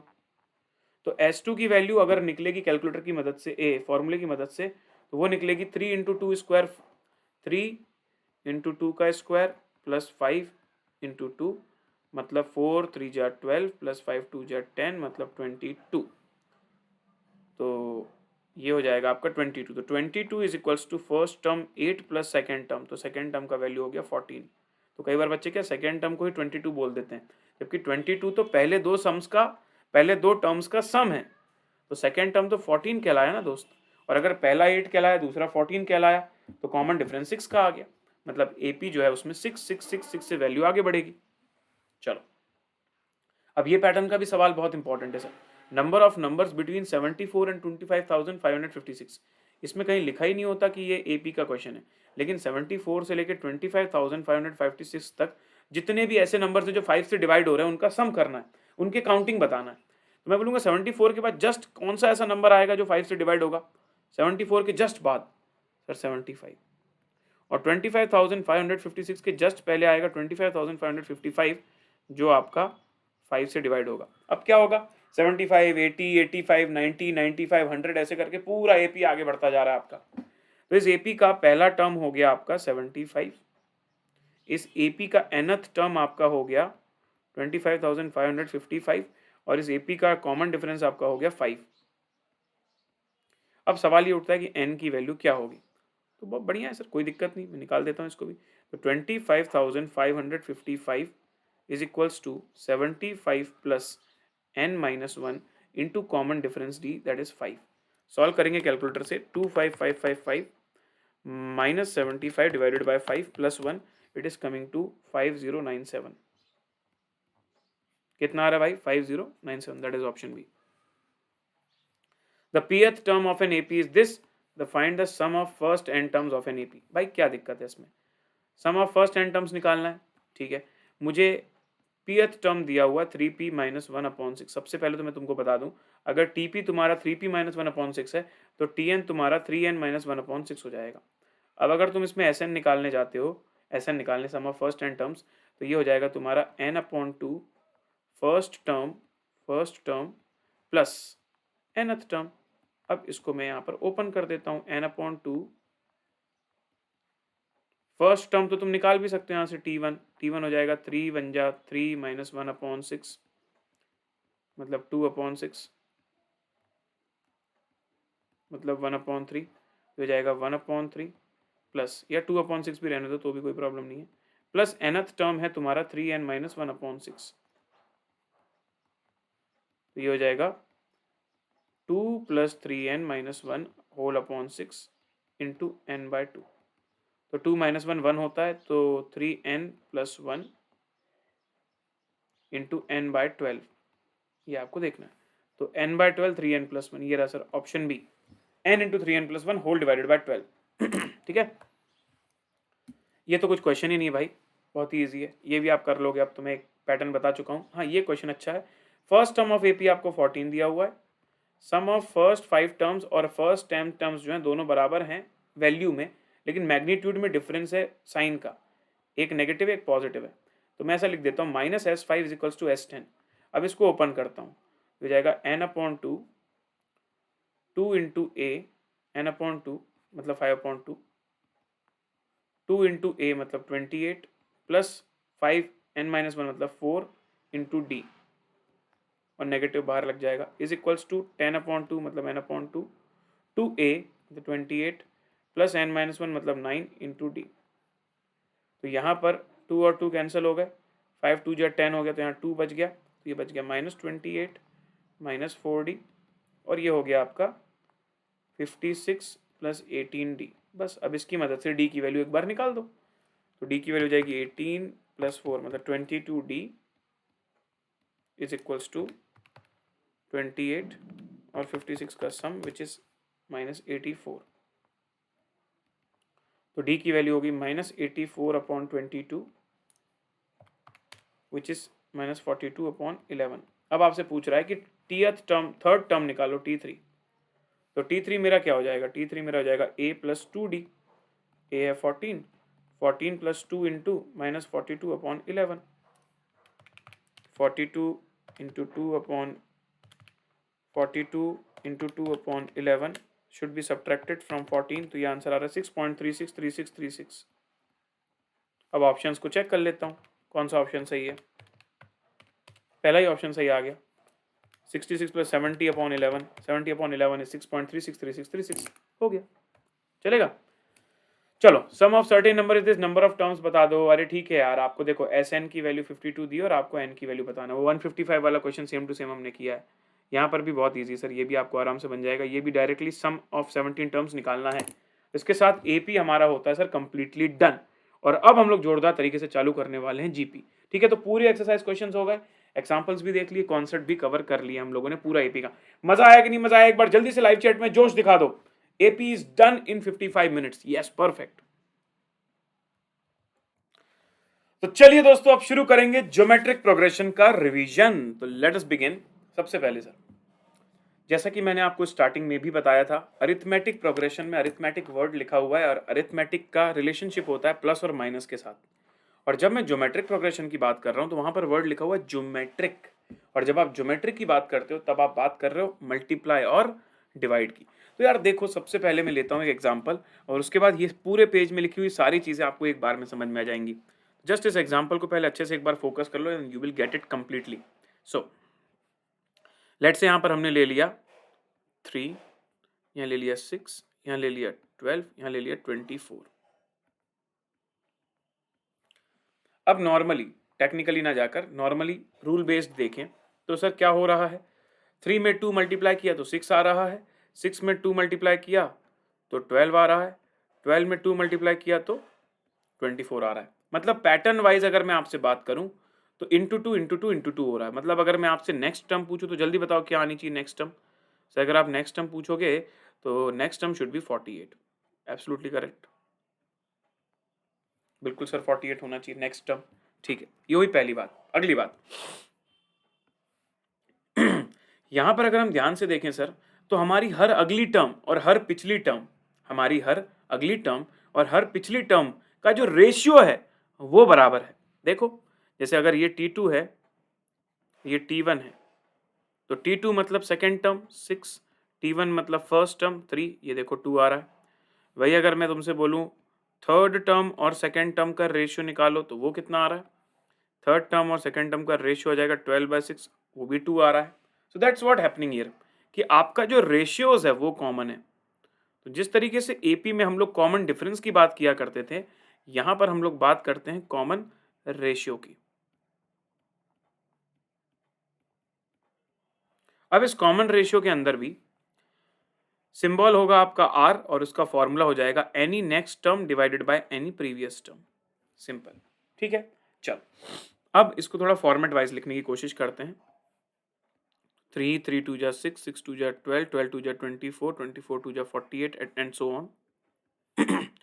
इसको हम ए लिखेंगे, बिल्कुल सही बात है। अब जब आप 6 निकाल रहे हो 6, तो 6 कैसे आया होगा, 3 में आपने 2 मल्टीप्लाई किया होगा, मतलब आपने अपनी पहली टर्म में कॉमन रेशियो को मल्टीप्लाई किया है ए आर, फिर 6 आ गया उसमें और फर्दर आर मल्टीप्लाई कर दिया, 6 में और 3 मल्टीप्लाई कर दिया, तो ए आर में और आर मल्टीप्लाई करोगे तो वो बन जाएगा ए आर का स्क्वायर, और आर मल्टीप्लाई कर दोगे तो बन जाएगा ए आर का क्यूब। अब आप ध्यान से देखिए सर, आपकी जो पहली टर्म है उसमें एक भी आर नहीं है, आपकी जो दूसरी टर्म है उसमें आर का पावर 1 है, जो आपकी थर्ड टर्म है उसमें आर का पावर 2 है, जो आपकी फोर्थ टर्म है उसमें आर का पावर 3 है। तो अगर मैं आपसे पूछूं 10th टर्म निकालो तो आप खुद ही फॉर्मूला बता दोगे, ए आर पावर 9, 10 है तो आर की पावर 9। और वही अगर मैं आपसे पूछूं एनी nth टर्म तो आप बोल दोगे formula will be a r की power n-1। You got my point? ठीक है सर, समझ में आ गया। ये हमने फॉर्मूला भी बना दिया। चलो अब ये सारी चीजें जो हमने डिस्कस करी वो यहाँ पर दी हुई है कि in a geometric progression a constant multiple of the preceding term, कि पिछले टर्म में कुछ मल्टीप्लाई करते करते मुझे आगे जाना है। तो वैसे देखा जाए तो अगली और पिछली टर्म का जो रेशियो है वो बराबर आता रहेगा, इसीलिए उसको हम बोलते हैं कॉमन रेशियो। Very good. दूसरी बात, यहाँ के फॉर्मेट में पहला टर्म ए से दिखाया जाता है और कॉमन रेशियो को आर से दिखाया जाता है। तो जो तुम्हारा फॉर्मेट बनता है सीरीज का वो बनता है a are square, A R cube, A r की पावर 4 5 6 7 से लेके ए आर की पावर एन तक, n-1 तक। अब देखो कॉमन रेशियो निकलता कैसे, फिर कॉमन रेशियो निकालने के लिए हमको कोई भी second term, first term, third term, second term या कोई भी नेक्स्ट टर्म और प्रीसीडिंग टर्म का रेशियो चेक करना है कि क्या वो सेम आ रहा है या नहीं। अब आगे सर जनरल टर्म, कि कोई भी जीपी में अगर आपसे कोई नंबर की टर्म पूछी जाएगी, चलो 8th नंबर की टर्म निकालो, तो आप ये वाला फॉर्मूला यूज कर सकते हो और इसका भी कैलकुलेटर ट्रिक है वो भी हम देखेंगे। तो चलिए सर इसी पर्टिकुलर क्वेश्चन में, in the same particular question, मैं चाहता हूं कि आप लोग मेरी मदद करें ये निकालने में। क्या निकालने में sir? Let's find out T8। तो सर यहाँ जो T8 होगा हमारा, T8 हो जाएगा फॉर्मूले के हिसाब से ए आर की पावर n-1, मतलब a इंटू आर की पावर 8-1। a की वैल्यू है तुम्हारी 3, r की वैल्यू तुमको निकालनी पड़ेगी। व्हाट इज r की वैल्यू? सर r की वैल्यू है अगली टर्म अपॉन पिछली टर्म, मतलब 2। यहाँ पर r की वैल्यू 2 हो गई है ना। 6/3 2, 12/6 2, common ratio is 2, whole power 7। चलिए चेक करिए कितना आंसर आ रहा है। तो सर 2 की power 7, 2 into 2 3 4 5 6 7 into 3, answer is coming to 384। समझे भाई? 2 इंटू 2 3 4 5 6 7 इंटू 3 दैट इज 384। ये आपका 8th टर्म हो गया। अब आप चाहो तो मैनुअली भी इसको वेरीफाई कर सकते हो कि 24, तो 24 इंटू 2 48, 48 इंटू 2 96, 96 इंटू 2 192 इंटू 2 384। ये आ गया आपका 8th टर्म। तो ये कैलकुलेटर, सॉरी ये भी हमने फॉर्मूले से निकाला ARn-1।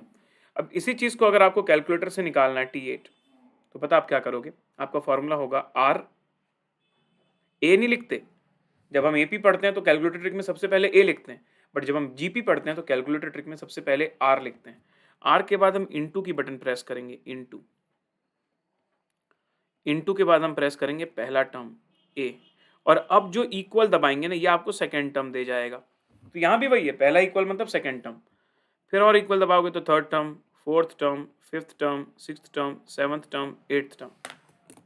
कैलकुलेटर में जल्दी से चेक करिए, what is the value of r, r की वैल्यू है 2 इनटू पहली टर्म क्या है 3, इक्वल दबाऊंगा तो 6 आना चाहिए सेकेंड टर्म, फिर से इक्वल दबाऊंगा तो 12 आना चाहिए थर्ड टर्म, 4 5 6 7 8। जैसे ही मैंने 8 बोला कैलकुलेटर मुझे 384 दिखा रहा है। आप लोग भी चेक कर लो भाई, आप लोग भी चेक कर लो। कॉमन रेशियो 2, आपने इनटू किया फर्स्ट टर्म से 3 से, equal equal equal equal press करते गए, और करते समय कैसे काउंटिंग करी आपने, ऐसे काउंटिंग करी, second term, third term, 4 5 6 7 8 like this. तो इससे आपको मिल जाएगा 8th टर्म कंप्लीटली। ठीक है sir, are you guys ready, done. चलो इसी फॉर्मूले का आप अलग अलग जगह यूज कर लो। चलो एक और एग्जांपल देता हूं आपकी प्रैक्टिस के लिए, या फिर वहीं से ले लेंगे बुक में से एग्जांपल, पहले देख लेते हैं फॉर्मूला। तो nth टर्म का फॉर्मूला है a इंटू आर की पावर n-1, जिसको कि अगर आप कैलकुलेटर में करने जाते हो तो पहले आपको लिखना है r इंटू a, पहले इक्वल को सेकेंड टर्म बोलना है, फिर second third and so on up to nth term आपको करना है। अब जैसे ये पूछ रहा है कॉमन रेशियो क्या है, अब क्या है कॉमन रेशियो भाई, second term divided by first term, r is the common ratio. Which term is 256, अब ये फॉर्मूले से होगा आपका कि इसमें आपको ये बताना है कि 256 कौन से नंबर की टर्म है।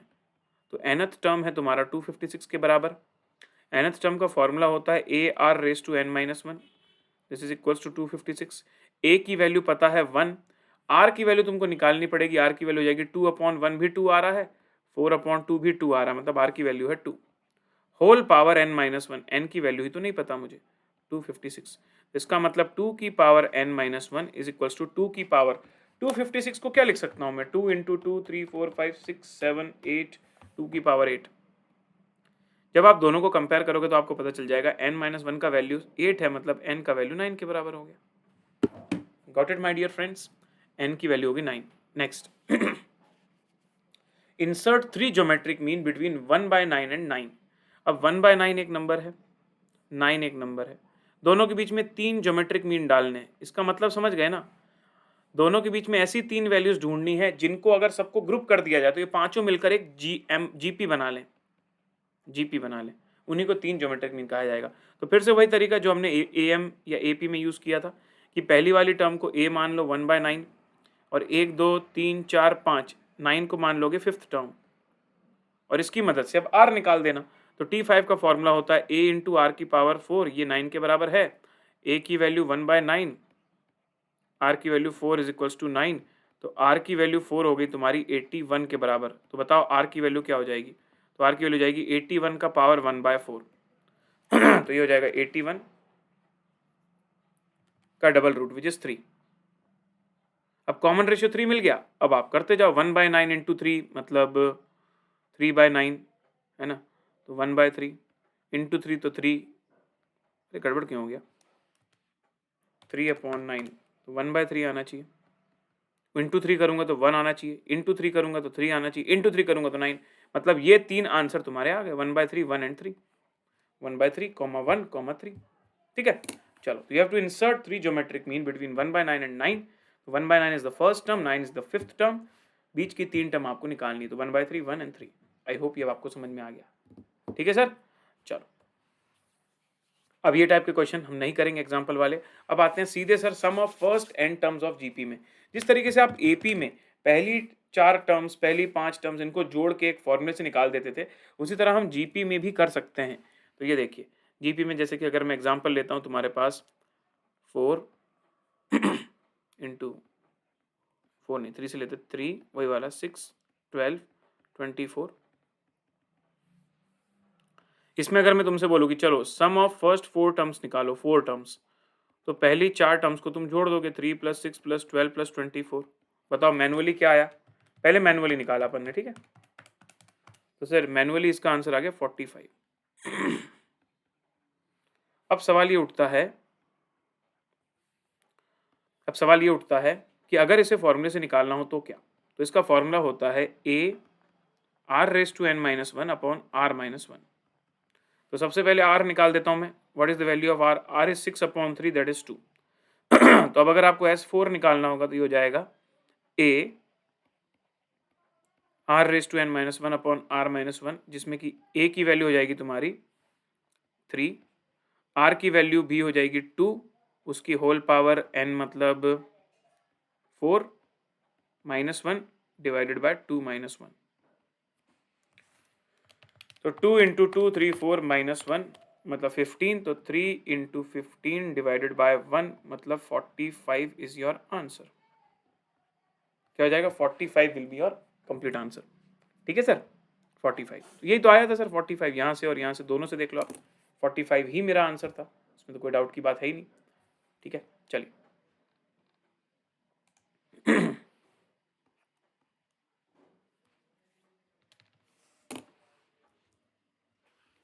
लेकिन सर आप देखो यहाँ पर दो दो फॉर्मूले दिए हुए हैं। अब कई बच्चे सोचते हैं कि यार यार सम निकालने के दो दो फॉर्मूले क्यों हैं और कौन सा फॉर्मूला यूज करूं। तो मैं आपको एक बात बताऊं, एक्चुअली दोनों सेम फॉर्मूले हैं, एक्चुअली दोनों सेम फॉर्मूले, बट कभी कभी क्या होता है आर की वैल्यू छोटी होती है।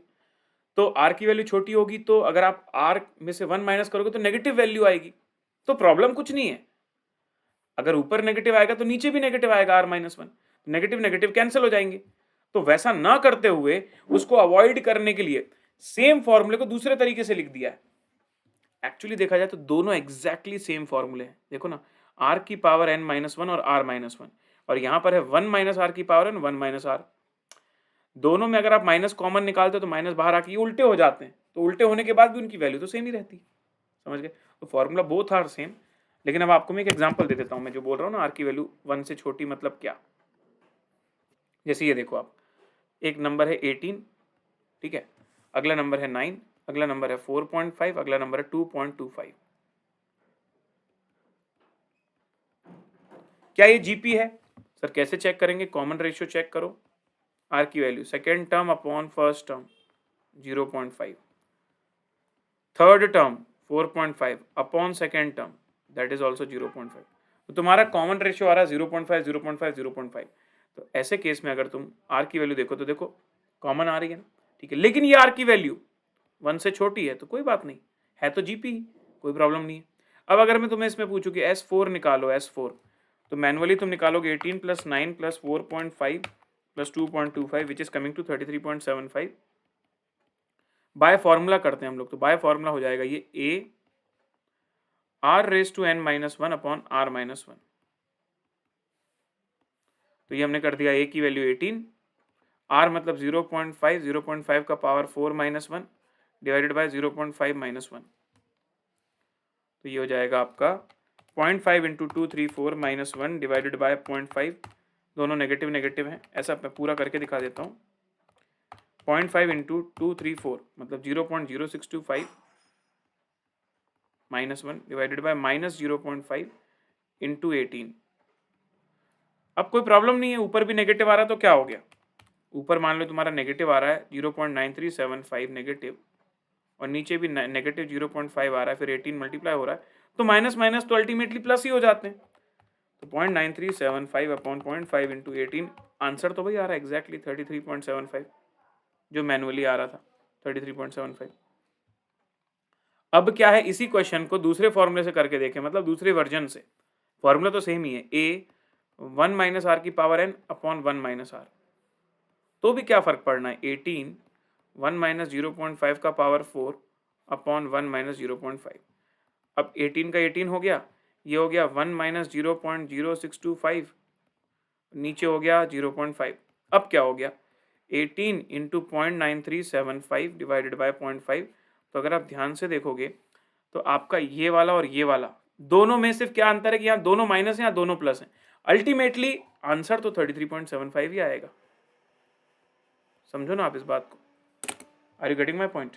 ठीक है, चलिए, सो दिस इज इट, यही मैं समझाना चाहता था। ये समझ में आ गया सर हम लोगों को, कोई दिक्कत की बात नहीं है। अब चलते हैं सर हम लोग इसकी कैलकुलेटर की ट्रिक में।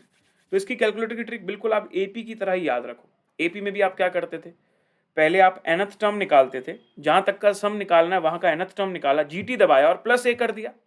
यहाँ भी वही करो, आपको फोर्थ टर्म तक का सम निकालना है तो पहले T4 निकाल दो कैलकुलेटर की ट्रिक से, फिर GT दबा के प्लस ए कर दो।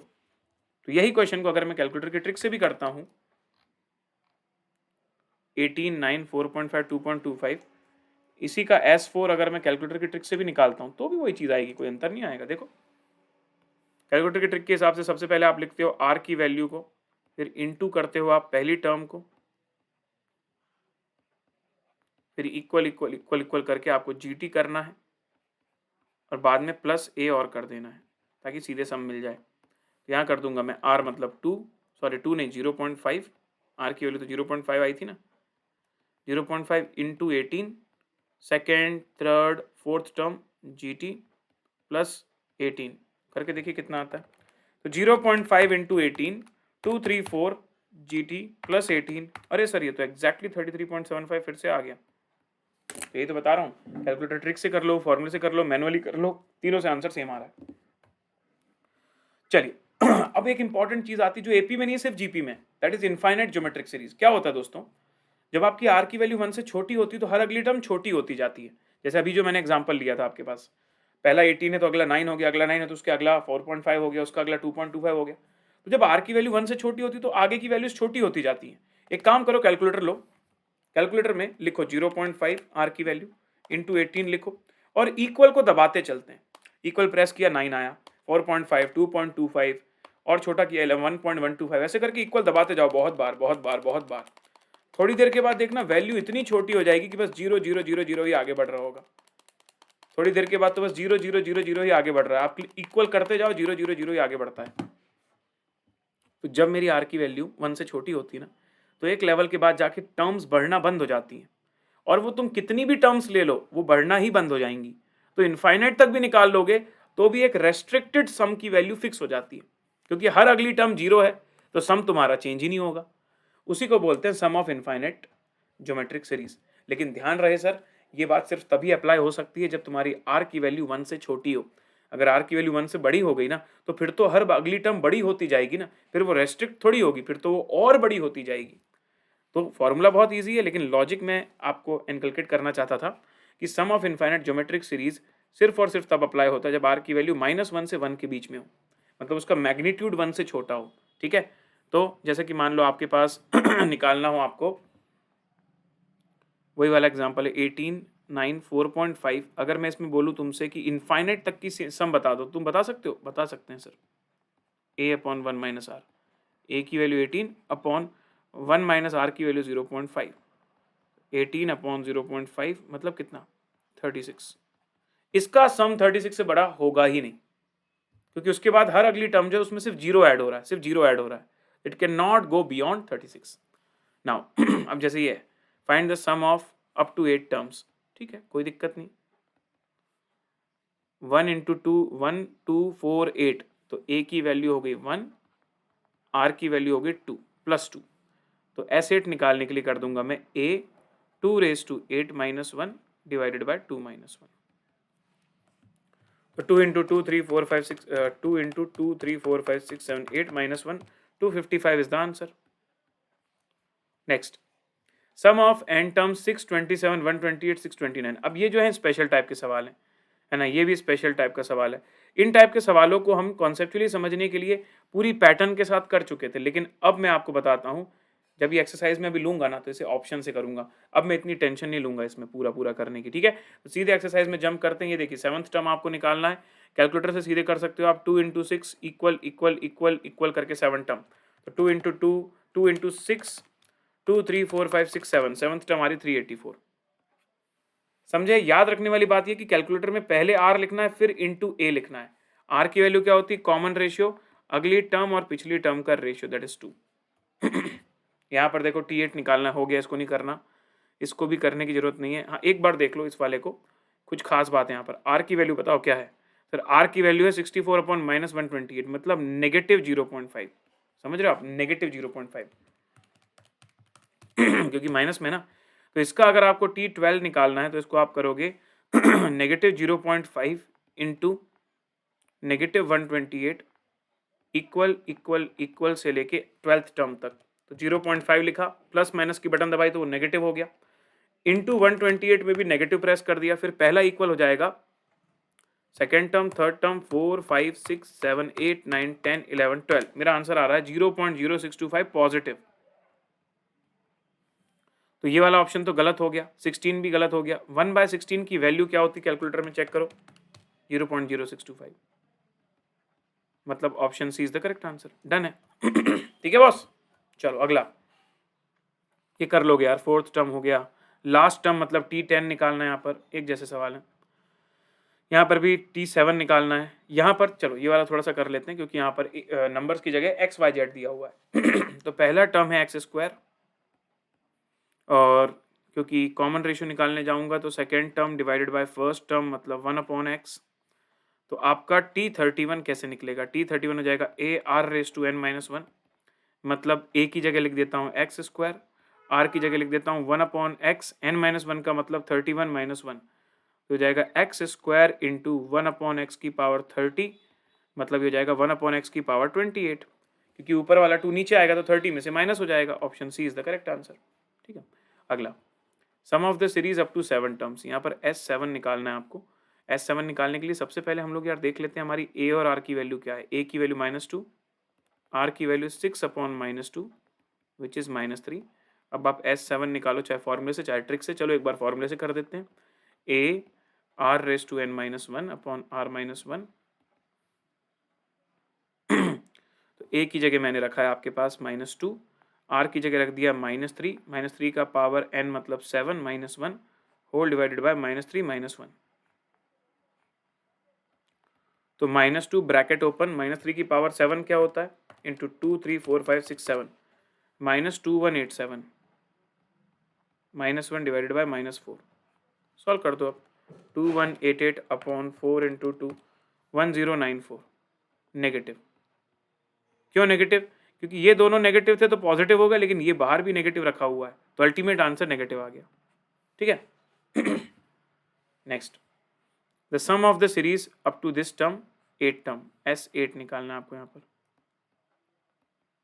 तो यहाँ पर क्या कर दोगे, पहली टर्म है 243 और कॉमन रेशियो है तुम्हारा 81/243, मतलब 1/3। तो यहाँ पर हो जाएगा आपका S8 का वैल्यू कैलकुलेटर से करें इसको, एक को कैलकुलेटर से कर लेते हैं। चलो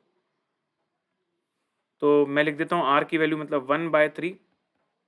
तो 1/3 मत लिखना उसको कैलकुलेटर में लिखना आप 0.33333333, क्योंकि आपने 1/3 इक्वल कर दिया ना तो गड़बड़ हो जाएगी।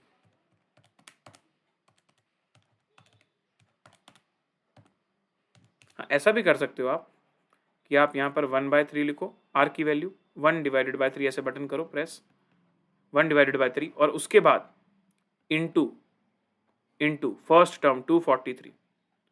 तो 1/3 इंटू 243, पहला इक्वल दबाया तो 81 आया, फिर इक्वल दबाया तो 27 आया।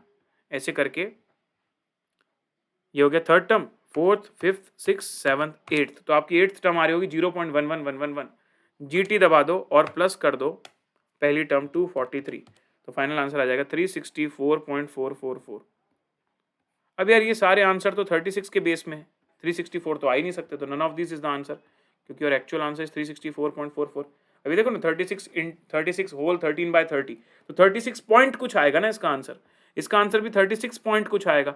However my actual answer is 364.44, that's the difference. ठीक है, तो अब ये वाला है सर थोड़ा अनोखा सवाल है।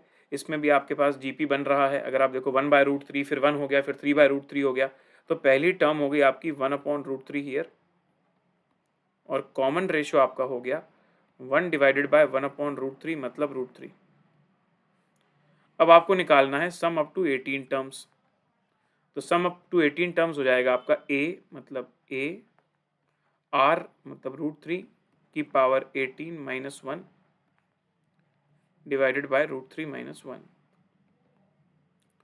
तो 1/√3 तो अपनी जगह पर ठीक है, लेकिन ब्रैकेट के अंदर जो √3 का पावर 18 है वो क्या होगा सर। √3 का पावर 18 मतलब 3 की पावर 1/2 का पावर 18, मतलब 3 की power 9। 3 into 2, 3, 4, 5, 6, 7, 8, 9, 19683 -1 whole divided bye √3 - 1। तो ये हो जाएगा 19682 डिवाइडेड बाय √3 ब्रैकेट में √3 माइनस 1। अब सुनिएगा मेरी बात और ध्यान से, जब कभी डिनोमिनेटर में इस फॉर्मेट में आपके पास वैल्यू आ जाए ना, तो हम लोग एक चीज़ करते हैं जो हम बचपन से सीखते आ रहे हैं, रेशनलाइजिंग द डिनोमिनेटर। तो √3 + 1 और √3 + 1 मल्टीप्लाई कर दो इसमें, तो क्या होगा तुम्हारा न्यूमिनेटर तो हो जाएगा 1962 √3 + 1 इंटू 19682, यहाँ भी √3। लेकिन जो तुम्हारा डिनोमिनेटर की ये दोनों टर्म है ना, ये इस वाले फॉर्मूले से a - b into a + b is equals to a² - b² वाला फॉर्मूला उसमें अप्लाई हो जाएगा। तो ये बन जाएंगे √3 का स्क्वायर a² माइनस b² मतलब 1 का स्क्वायर। तो अल्टीमेटली हो जाएगा तुम्हारा 19682 डिवाइडेड बाय √3 का स्क्वायर 3 और 1 का स्क्वायर 1/2 और इंटू में हो जाएगा 1 + √3/√3। ठीक है, तो 19682 डिवाइडेड बाय 2 मतलब 9841, तो इंटू 9841 मल्टीप्लाई में चला जाएगा, तो 9841 into √3 + 1/√3, that is the answer. √3 + 1/√3 ये हो जाएगा आपका ऑप्शन ए। ठीक है, चलो अगला, second term of the GP is 24 and fifth term is 81। भाई ये भी कोई सवाल हुआ क्या? सेकेंड टर्म 24 ये तो दिख रहा है, यही सही आंसर होगा और क्या, बाकी दोनों तो ऐसे ही गलत हो गए। फिर ऐसे वाले सवाल, भाई sum of the 3 terms is 39 and their product is 729, सीधे ऑप्शन से होते हैं। हाँ ये अच्छा सवाल है। Product of the first 3 terms is 27/8, तो मैं ऐसा मान लेता हूँ कि पहली 3 टर्म होंगी ए आर और ए आर स्क्वायर, तो a into A R square, इसकी वैल्यू आ रही 27/8 के बराबर। तो a³ और r का क्यूब इज इक्वल टू 27/8, और आपसे पूछ रहा है कि मिडिल टर्म बताओ, मिडिल टर्म मतलब ए आर की वैल्यू बताओ। यहाँ कर देता हूँ ए आर का होल क्यूब, और 27/8 का मतलब होता है 3/2 का होल क्यूब, तो ए आर की वैल्यू होगी 3/2 विच इज ऑप्शन ए। समझे भाई? गुड। इफ यू सेव 1 पैसा टुडे, 2 पैसा नेक्स्ट डे, 4 पैसा सक्सीडिंग एंड सो ऑन, तो टोटल सेविंग्स 2 हफ्ते में कितनी होगी? मतलब S14 पूछ रहा है आपसे, और पैटर्न को देखोगे तो देखो 1, 2 और 4, मतलब 1 2 जा 2, 2 2 जा 4, 4 2 जा 8, कॉमन रेशियो आपका आ गया 2 का। ठीक है, तो S14 हो जाएगा आपका a r⁻14 - 1 divided by r - 1। तो a की वैल्यू होगी 1 पैसा, r की वैल्यू होगी 2 पैसा, 14 पावर -1/2 - 1, तो ये आ गया 2 का पावर 14, 2 इंटू 2, 3 4 5 6 7 8 9 10 11 12 13 14, 16,384 - 1 मतलब 16,383 पैसा। तो रुपयों में कितना आ जाएगा? डिवाइडेड बाय 100 कर दो, तो ₹163.83 रुपीज़। समझे? Option C. अगला, अब जैसे ये बोल रहा था ना मैं, इसको हम ऑप्शन से करते हैं। सर हमको एक ऐसा फॉर्मूला चाहिए जिससे हम इस वाले सम को जस्टिफाई कर पाएं। तो मुझे एक बात बताओ यार, इस वाले में तुम्हारी S3 की वैल्यू कितनी है? S3 पहले तीनों टर्म्स का सम कितना है? 4 + 44 + 444। पहली बात तो ये जीपी भी नहीं है, एपी भी नहीं है। 4 + 44 + 444 मतलब ये आ रहा है 492। अब तुमको एक ऐसा ऑप्शन चूज करना है, ऐसा ऑप्शन चूज करना है जहां पर अगर तुम n की जगह 3 डालो तो तुम्हारा आंसर मिलना चाहिए 492। जैसे ऑप्शन ए है, ऑप्शन ए में अगर मैं n की जगह 3 डालता हूँ तो 4/9 ब्रैकेट ओपन 10/9 ब्रैकेट 10 की पावर 3 - 1 माइनस n मतलब -3। इसको सॉल्व करो कितना आ रहा है? तो सर 10 का cube 1000 - 1 into 10/9 which is 1110 -3 into 4/9, ये आ रहा 492। बस यही तो चाहिए था, ये देख लो 492 आ गया, बिल्कुल एग्जैक्टली तुम्हारा मैच कर गया यहाँ पर n की वैल्यू 3 डालने से। इसका मतलब ऑप्शन ए का जो फॉर्मूला है वो सही है। हो सकता है इसी क्वेश्चन में आपको 3 गुना समय लग जाए क्योंकि आपका तीसरा या चौथा ऑप्शन सही हो, बट अभी पैटर्न तो समझो। उसको पूरी तरह सॉल्व करने से तो कम ही टाइम लग रहा है ऑप्शन से। अगर वो पूरी तरह सॉल्व करने जाते हो कि 4 + 4 4 + 4 44 को आप 1 + 1 1 + 1 1 1 करके फिर 100 - 1 100,000 - 1 ऐसे करके पूरा फॉर्मूला बनाओगे, it will take so much of time.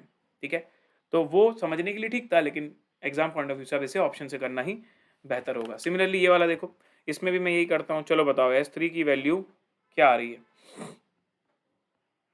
0.1 plus 0.11 plus 0.111 0.1 plus 0.11 plus 0.111 that is 0.321 0.321। अब आपको n की वैल्यू 3 डालकर ये चेक करना है चारों ऑप्शंस में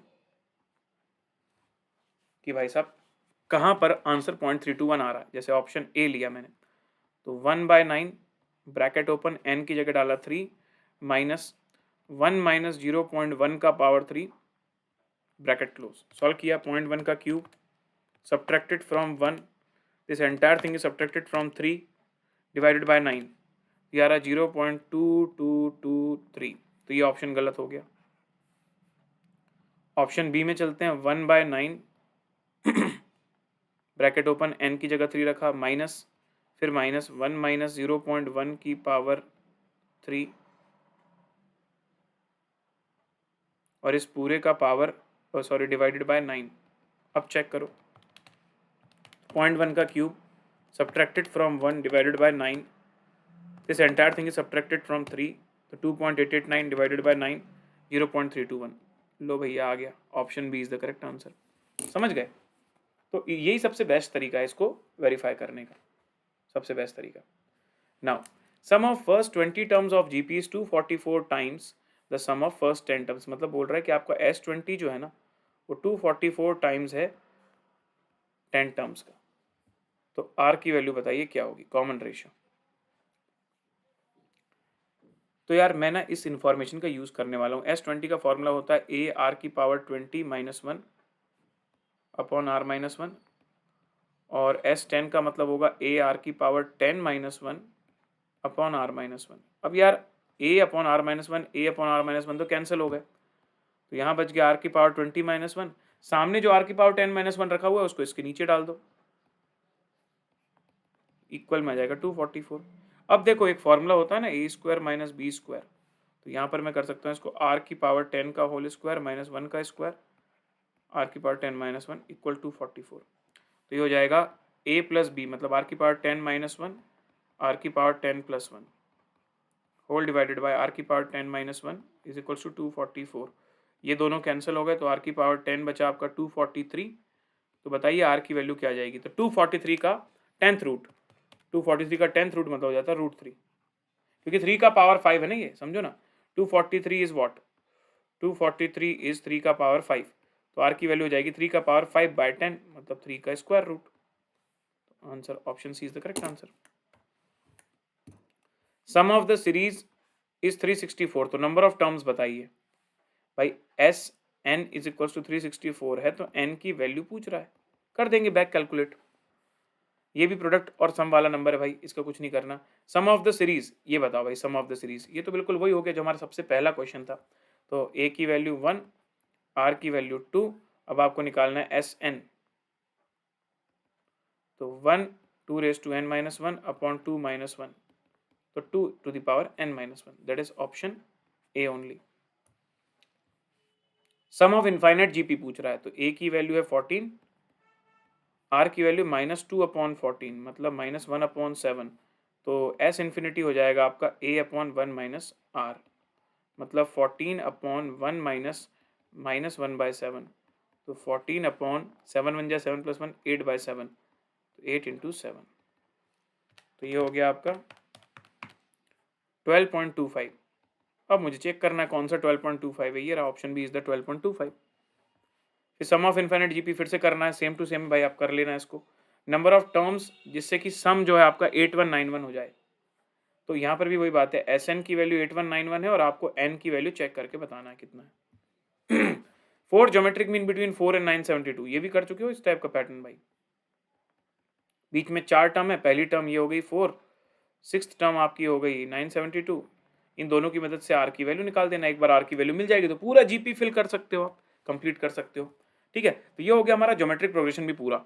अब हम सीधे आ रहे हैं 6C में। मतलब अब जो हम पढ़ने वाले तो कोई नया कॉन्सेप्ट नहीं है, अब एपी और जीपी के क्वेश्चन मिक्स होके आ रहे हैं। अभी पहले एक्सरसाइज में एपी था, दूसरी एक्सरसाइज में जीपी था, एक्सरसाइज 6C में एपी और जीपी मिक्स होके आ रहे हैं।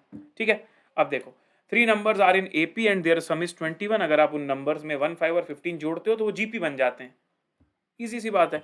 कोई 3 नंबर है जो ऑलरेडी एपी के फॉर्म में, तो ये तो एपी नहीं है, ये भी एपी नहीं है, तो बचा सिर्फ ये 5, 7 और 9, ये ऑलरेडी एपी फॉर्म में है। इसमें अगर आप 1, 5 और 15 जोड़ देते हो तो ये हो जाएगा 6, 12 और 24।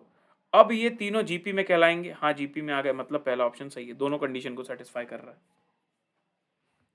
यहां पर तुमसे पूछ रहा है sum of this particular GP निकालो अप टू nth टर्म। देखो ना, ऊपर n लिखा हुआ है यहाँ पर n-1, तो फिर तुम्हारा आंसर भी n के फॉर्म में आएगा ना, क्योंकि तुमको n की वैल्यू ही नहीं पता। तो ये तीनों ही ऑप्शन गलत हैं। देखकर ही समझ में आ गया, मतलब ये सॉल्व करने वाला ही क्वेश्चन नहीं है, कॉमन सेंस वाला क्वेश्चन है। क्योंकि सभी टर्म्स में तुम देखो आखिरी तक तुम्हारे पास n लिखा हुआ है, तो फाइनल आंसर तुम्हारा वैल्यू के फॉर्म में आ ही नहीं सकता। Sum of infinite series, sum of infinite series a की वैल्यू 1, r की वैल्यू 2/3, क्या कर दोगे ऐसे इन्फिनिटी के लिए? 1/1 माइनस 2/3, 3 माइनस 2 1/3, तो आंसर आ गया 3, option B. Now sum of first two terms of a GP is 5/3 and sum of infinity is they, तो कॉमन रेशियो बताइए। ये भी अच्छा सवाल है। पहले दो टर्म्स का सम है 5/3 और इन्फिनिटी का सम है 3।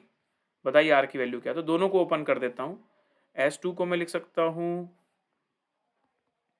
AR² minus 1/r-1 equals to 5/3, और S इन्फिनिटी को लिख सकता हूँ A/1 minus r is equals to 3। एक काम करता हूँ, एक बैटर यूज़ करने के लिए दोनों के लिंकेज को मैं इसको दूसरे वाले फॉर्मूले से कर देता हूँ। A 1 माइनस आर की पावर n, मतलब 1 माइनस आर का square divided by 1 minus are.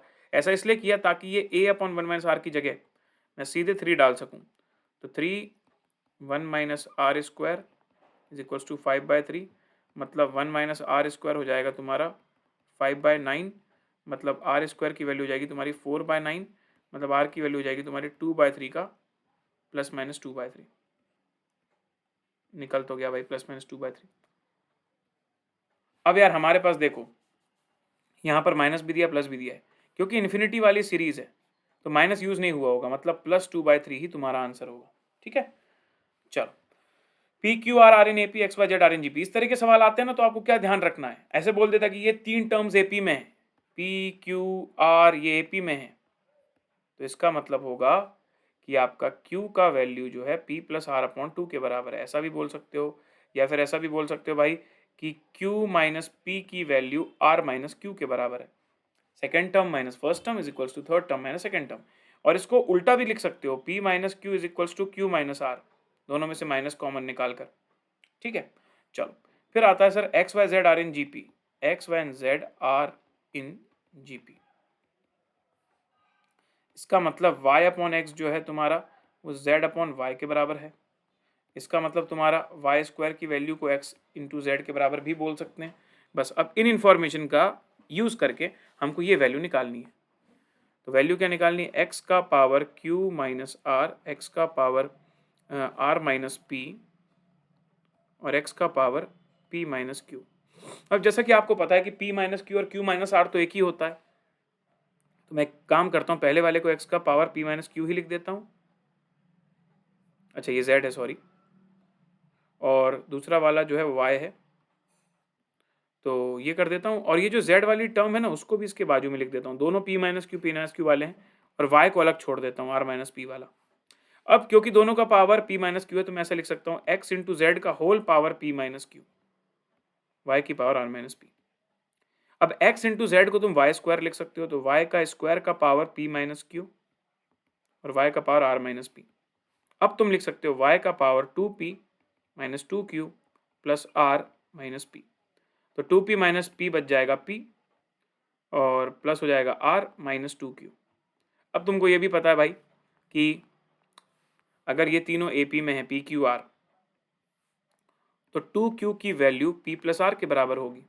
देखो ना, p और r अगर आपस में जुड़ जाते हैं तो 2q के बराबर हो जाएंगे। ये भी बात सही है सर। तो ऐसे केस में मैं यहाँ पर लिख सकता हूँ कि भाई p प्लस आर भी 2q हो गया, तो y की पावर 2q माइनस 2q, दोनों को सॉल्व किया तो आ गया y की पावर 0, और y की पावर 0 मतलब आंसर है 1, ऑप्शन सी आंसर इज 1। ठीक है,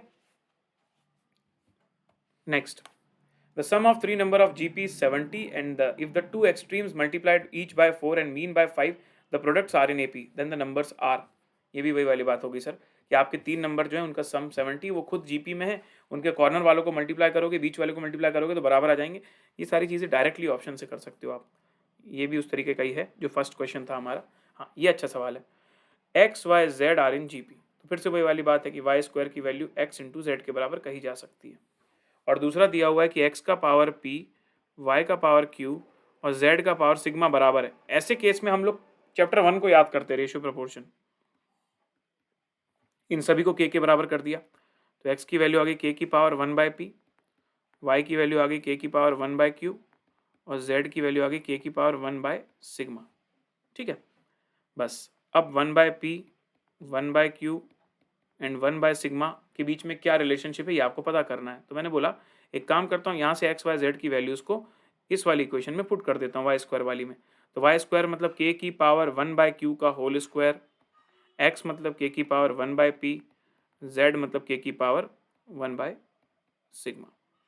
ये हो जाएगा के की पावर 2/q और के की पावर 1/p प्लस 1/सिग्मा। तो 2/q की वैल्यू आ जाती है 1/p प्लस 1/सिग्मा के बराबर। तो आप इसको ऐसा भी लिख सकते हो कि 1/q is equals to 1/p plus 1/सिग्मा अपॉन 2। मतलब 1/p और 1/सिग्मा का अरिथमेटिक मीन 1/q के बराबर है। इसका मतलब यही समझ में आया कि 1/p, 1/q एंड 1/सिग्मा आर इन AP। समझे? तभी तो बीच वाली टर्म बाकी के आजू बाजू वाले दोनों टर्म का मीन के बराबर है। आंसर हो जाएगा AP, that they are in AP। अगला, ये तो आप सेम क्वेश्चन कर चुके हो पहली वाली एक्सरसाइज में, एक्स की वैल्यू निकालने वाला। ये तो आपको स्टैटिस्टिक्स में पढ़ा है कि भाई अगर अनइक्वल क्वांटिटीज है तो arithmetic mean is always more than geometric mean. फिर AM of 2 positive number and their GM is option से करोगे, ये भी ऐड करने वाला है फर्स्ट क्वेश्चन की तरह। The sum of 4 number in GP 60, ठीक है, ये भी ऑप्शन से सीधे होगा। हाँ, ₹6,240 is to be paid off in 30 installment such that each installment is 10 more than the preceding installment। मतलब पहली इंस्टॉलमेंट अगर 10 है तो दूसरी 20 होगी, तो फिर 30 होगी तो 40 होगी। मतलब कॉमन डिफरेंस तुम्हारा हो गया +10। समझे? AP का क्वेश्चन आ गया। आपको टोटल 6,240 पे करना है, तो SN की वैल्यू होगी 6,240। आपको A की वैल्यू बताना है फर्स्ट इंस्टॉलमेंट, है ना। साथ में आपको ये भी पता है कि N की वैल्यू जो है दैट इज 30। तो S30 की वैल्यू हो गई मेरे पास 6,240 के बराबर, और S30 का मतलब होता है N/2, 30/2, 2 into A plus 29 into D। अब इस पूरे को कैलसी में सॉल्व कर देता हूँ मैं। 6240 divided by 15 minus 290 divided by 2, the answer is 63। A is equals to 60 which is not given, तो none of these is the correct answer. फिर यहाँ पर भी देखो आपका GP ही बन रहा है 1.03, 1.03 का स्क्वायर 1.03, यहाँ A की वैल्यू भी 1.03 हो गई, कॉमन रेशियो भी 1.03 हो गया। आपको निकालना है SN, हो जाएगा A 1.03 की पावर N माइनस 1 अपॉन 1.03 की माइनस 1 मतलब 0.03, और A भी आपका 1.03 है, तो आप इसको कर सकते हो 1.03 और डिवाइडेड बाय 0.03 को लिख सकते हो 103/3, 1.03 की पावर N माइनस 1। दोनों में दो डेसिमल है, तो दो डेसिमल को कैंसिल कर दो, तो 103/3। तो option B, XYZ are in AP, XYZ plus 1 are in GP। तो देखो भाई, XYZ अगर AP में है मतलब वही y माइनस एक्स की वैल्यू z माइनस वाई के बराबर है, और y की value x plus Z upon 2 के बराबर है, या 2y की वैल्यू x प्लस जेड के बराबर है, या फिर x माइनस वाई की वैल्यू y माइनस जेड के बराबर है। फिर है XYZ plus 1 are in GP, मतलब वाई स्क्वायर की value x into z plus 1 के बराबर है। अब कुछ ऐसा करते हैं कि हमारा पूरा उत्तर जो x और z के फॉर्म में रह जाए, ठीक है। तो यहाँ पर मैं ऐसा करता हूँ कि y की value x plus Z upon 2, उसको यहाँ पुट कर देता हूँ, x प्लस जेड अपॉन 2 का होल स्क्वायर। यहाँ हो जाएगा एक्स जेड प्लस एक्स, इसको सॉल्व किया तो x square plus z square plus 2xz whole divided by 4 is equals to x z plus x. 4 वहाँ मल्टीप्लाई हो जाएगा तो ये बन जाएगा 4xz प्लस 4x। 4xz इस तरफ आएगा तो ये बन जाएगा x square plus z square minus 2xz, और राइट हैंड साइड हो जाएगा 4x, तो ये हो जाएगा x माइनस जेड का whole square is equals to 4x, which is option A. फिर x, 8 and y are in GP and the numbers x, y and minus 8 are in AP. The value of x and y are, option में डाल के देख लो। Options डालकर देख लो कि ये तीनों जीपी में x 8 और y, तो x और y की क्या वैल्यू रख दूं कि वो जीपी में आ जाए, -8 8 -8 अगेन कर सकते हो, r की वैल्यू -1 आ जाए, r की वैल्यू यहाँ पर -1 आ जाएगी कॉमन रेशियो, और एपी में डाल के देखो x y और -8, तो -8 -8 और -8, ठीक है, कॉमन डिफरेंस की वैल्यू 0, दोनों चलेगा। ऑप्शन बी चेक करूँ, 16 8 और 4, और यहाँ पर हो जाएगा 16 8 और -8, तो जीपी तो मैच कर रहा है 16/2 8 8/2 4, और यहाँ पर अगर एपी वाइज बात करूँ तो 8 - 16 होता है -8 और -8 8 होता है 16, ये गड़बड़ हो जाएगा, एपी नहीं चलेगा यहाँ पर, इसलिए option A is the correct answer. अब nth टर्म आपको निकालना है, nth टर्म आपको दिया हुआ है, n की वैल्यू निकालना है, ठीक है यार, ये तो बहुत हो गया, कई बार कर चुके हैं। The sum of n terms of GP whose first term is 1, common ratio is 1/2 is equal to 1 × 127/8,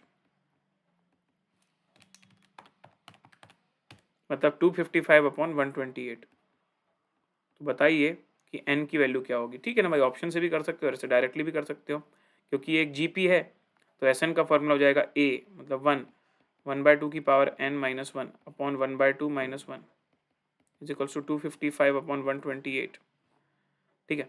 तो ये हो जाएगा आपका 1/2 - 1, मतलब -1/2 सामने जाएगा, तो ये बचेगा 1/2 की power n - 1 is equals to 255/256, तो 1/2 की पावर n बच जाएगा आपका 1/256, तो n की वैल्यू आपकी आ जाएगी 8, ऑप्शन बी। फिर ये वाला देखो, T4 दिया है x, T10 दिया हुआ है और T16 दिया है z, तो fourth term is x, 10th term is y and 16th term is z। अब यहाँ पर रेशियो प्रोपोर्शन वाला एक फंडा काम कर गया तुम्हारा, कि देखो T10 की वैल्यू होगी तुम्हारी AR⁹9, T4 की वैल्यू होती है अपनी AR³ और T16 की वैल्यू होती है AR15। तो क्या आप AR9 को ऐसा लिख सकते हो, AR3 × AR15, और यहाँ पर मतलब यहाँ पर मैंने क्या किया बेसिकली, यहाँ पर जो हमारा ये फॉर्मूला होता है ना y² = xz, वो डाल के देखा, तो x और z को मल्टीप्लाई किया, t की पावर 4 और t की पावर 16 को, तो ये आ रहा है सर हमारा a का स्क्वायर और r का पावर 18, जिसको कि तुम लिख सकते हो ar की पावर 9 का होल स्क्वायर, और ar की पावर 9 है तुम्हारा T10, तो T10 का स्क्वायर। इसका मतलब ये हुआ T10 बीच की टर्म हो गई, T4 और T6 आजू बाजू की टर्म होगी, और इनका जीपी चल रहा है, ये दोनों का मल्टीप्लिकेशन बीच वाले के स्क्वायर के बराबर है, विच मीन्स y का square is equals to x × z, x × z is equals to y का स्क्वायर। ये हो गया आपका ऑप्शन सी, ठीक है sir. X y z are in GP, ये भी कोई बात हुई क्या, सीधे सीधे पूछ लिया वो वाला बात। Sum of all odd numbers between this, तो 200 से लेके 300 तक के जितने भी ऑड नंबर्स उनका सम करना है, तो 201 203 ऐसा करते करते करते करते 299 तक। तो पहली टर्म आपकी होगी 201, और कॉमन डिफरेंस की वैल्यू आपकी होगी +2, और nth टर्म आपका हो गया 299। अब सबसे पहले आपको n की वैल्यू निकालनी, तो 299 is equals to 201 + n - 1 into d, solve किया तो 299 - 201 डिवाइडेड बाय 2 + 1, मतलब n की वैल्यू आ गई 5050, है ना। अब आपको पता करना है कि what is the value of S50, इन पूरे का सम क्या है, तो 50/2 a मतलब 201 प्लस nth टर्म 299, तो जाएगा 201 + 299 इंटू 25, द आंसर इज 12,500। तो ऐसे केसेस में एक ही चीज़ याद रखनी कि आपको n की वैल्यू पहले खुद से निकालनी पड़ती, फिर आप आगे बढ़ पाते हो। वही सेम चीज़ यहाँ पर भी हो रही है। ये भी ठीक है यार, मतलब आप बोल रहे हो कि यहाँ पर आप सम निकालते जाओ और उसमें 1 जोड़ते जाओ, तो बताओ क्या बनेगा। तो जैसे 3 है, 3 में 1 निकाला तो 4 हो गया, 3 में 5 जोड़ा 8 8 8 में 1 जोड़ा तो 9 बन गया, 3 में जोड़ा 5 8 8 में जोड़ा 7 15 15 में 1 जोड़ दिया तो 16। ये क्या आ रहे हैं, स्क्वायर्स ही तो आ रहे हैं, perfect squares, 4 9 16। Sum of all numbers from 100 to 300 which are exactly divisible, 4 और 5 लिखा हुआ है, तो 4 से भी और 5 से भी, दोनों से सॉल्व करूंगा पहले मैं। तो 100 से चालू करते हुए 100 100 के बाद 104 और ऐसे करते हुए 296 और 300, क्योंकि ये भी 4 से डिवाइड होते हैं।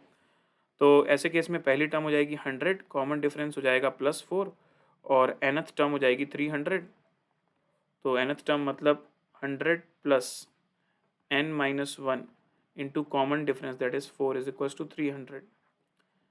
तो ये हो जाएगा, n का वैल्यू कितना आ जाएगा, n माइनस वन का वैल्यू, n माइनस वन का वैल्यू हो जाएगा 200 अपॉन 4 विच इज़ 50। तो n की वैल्यू हो जाएगी 51।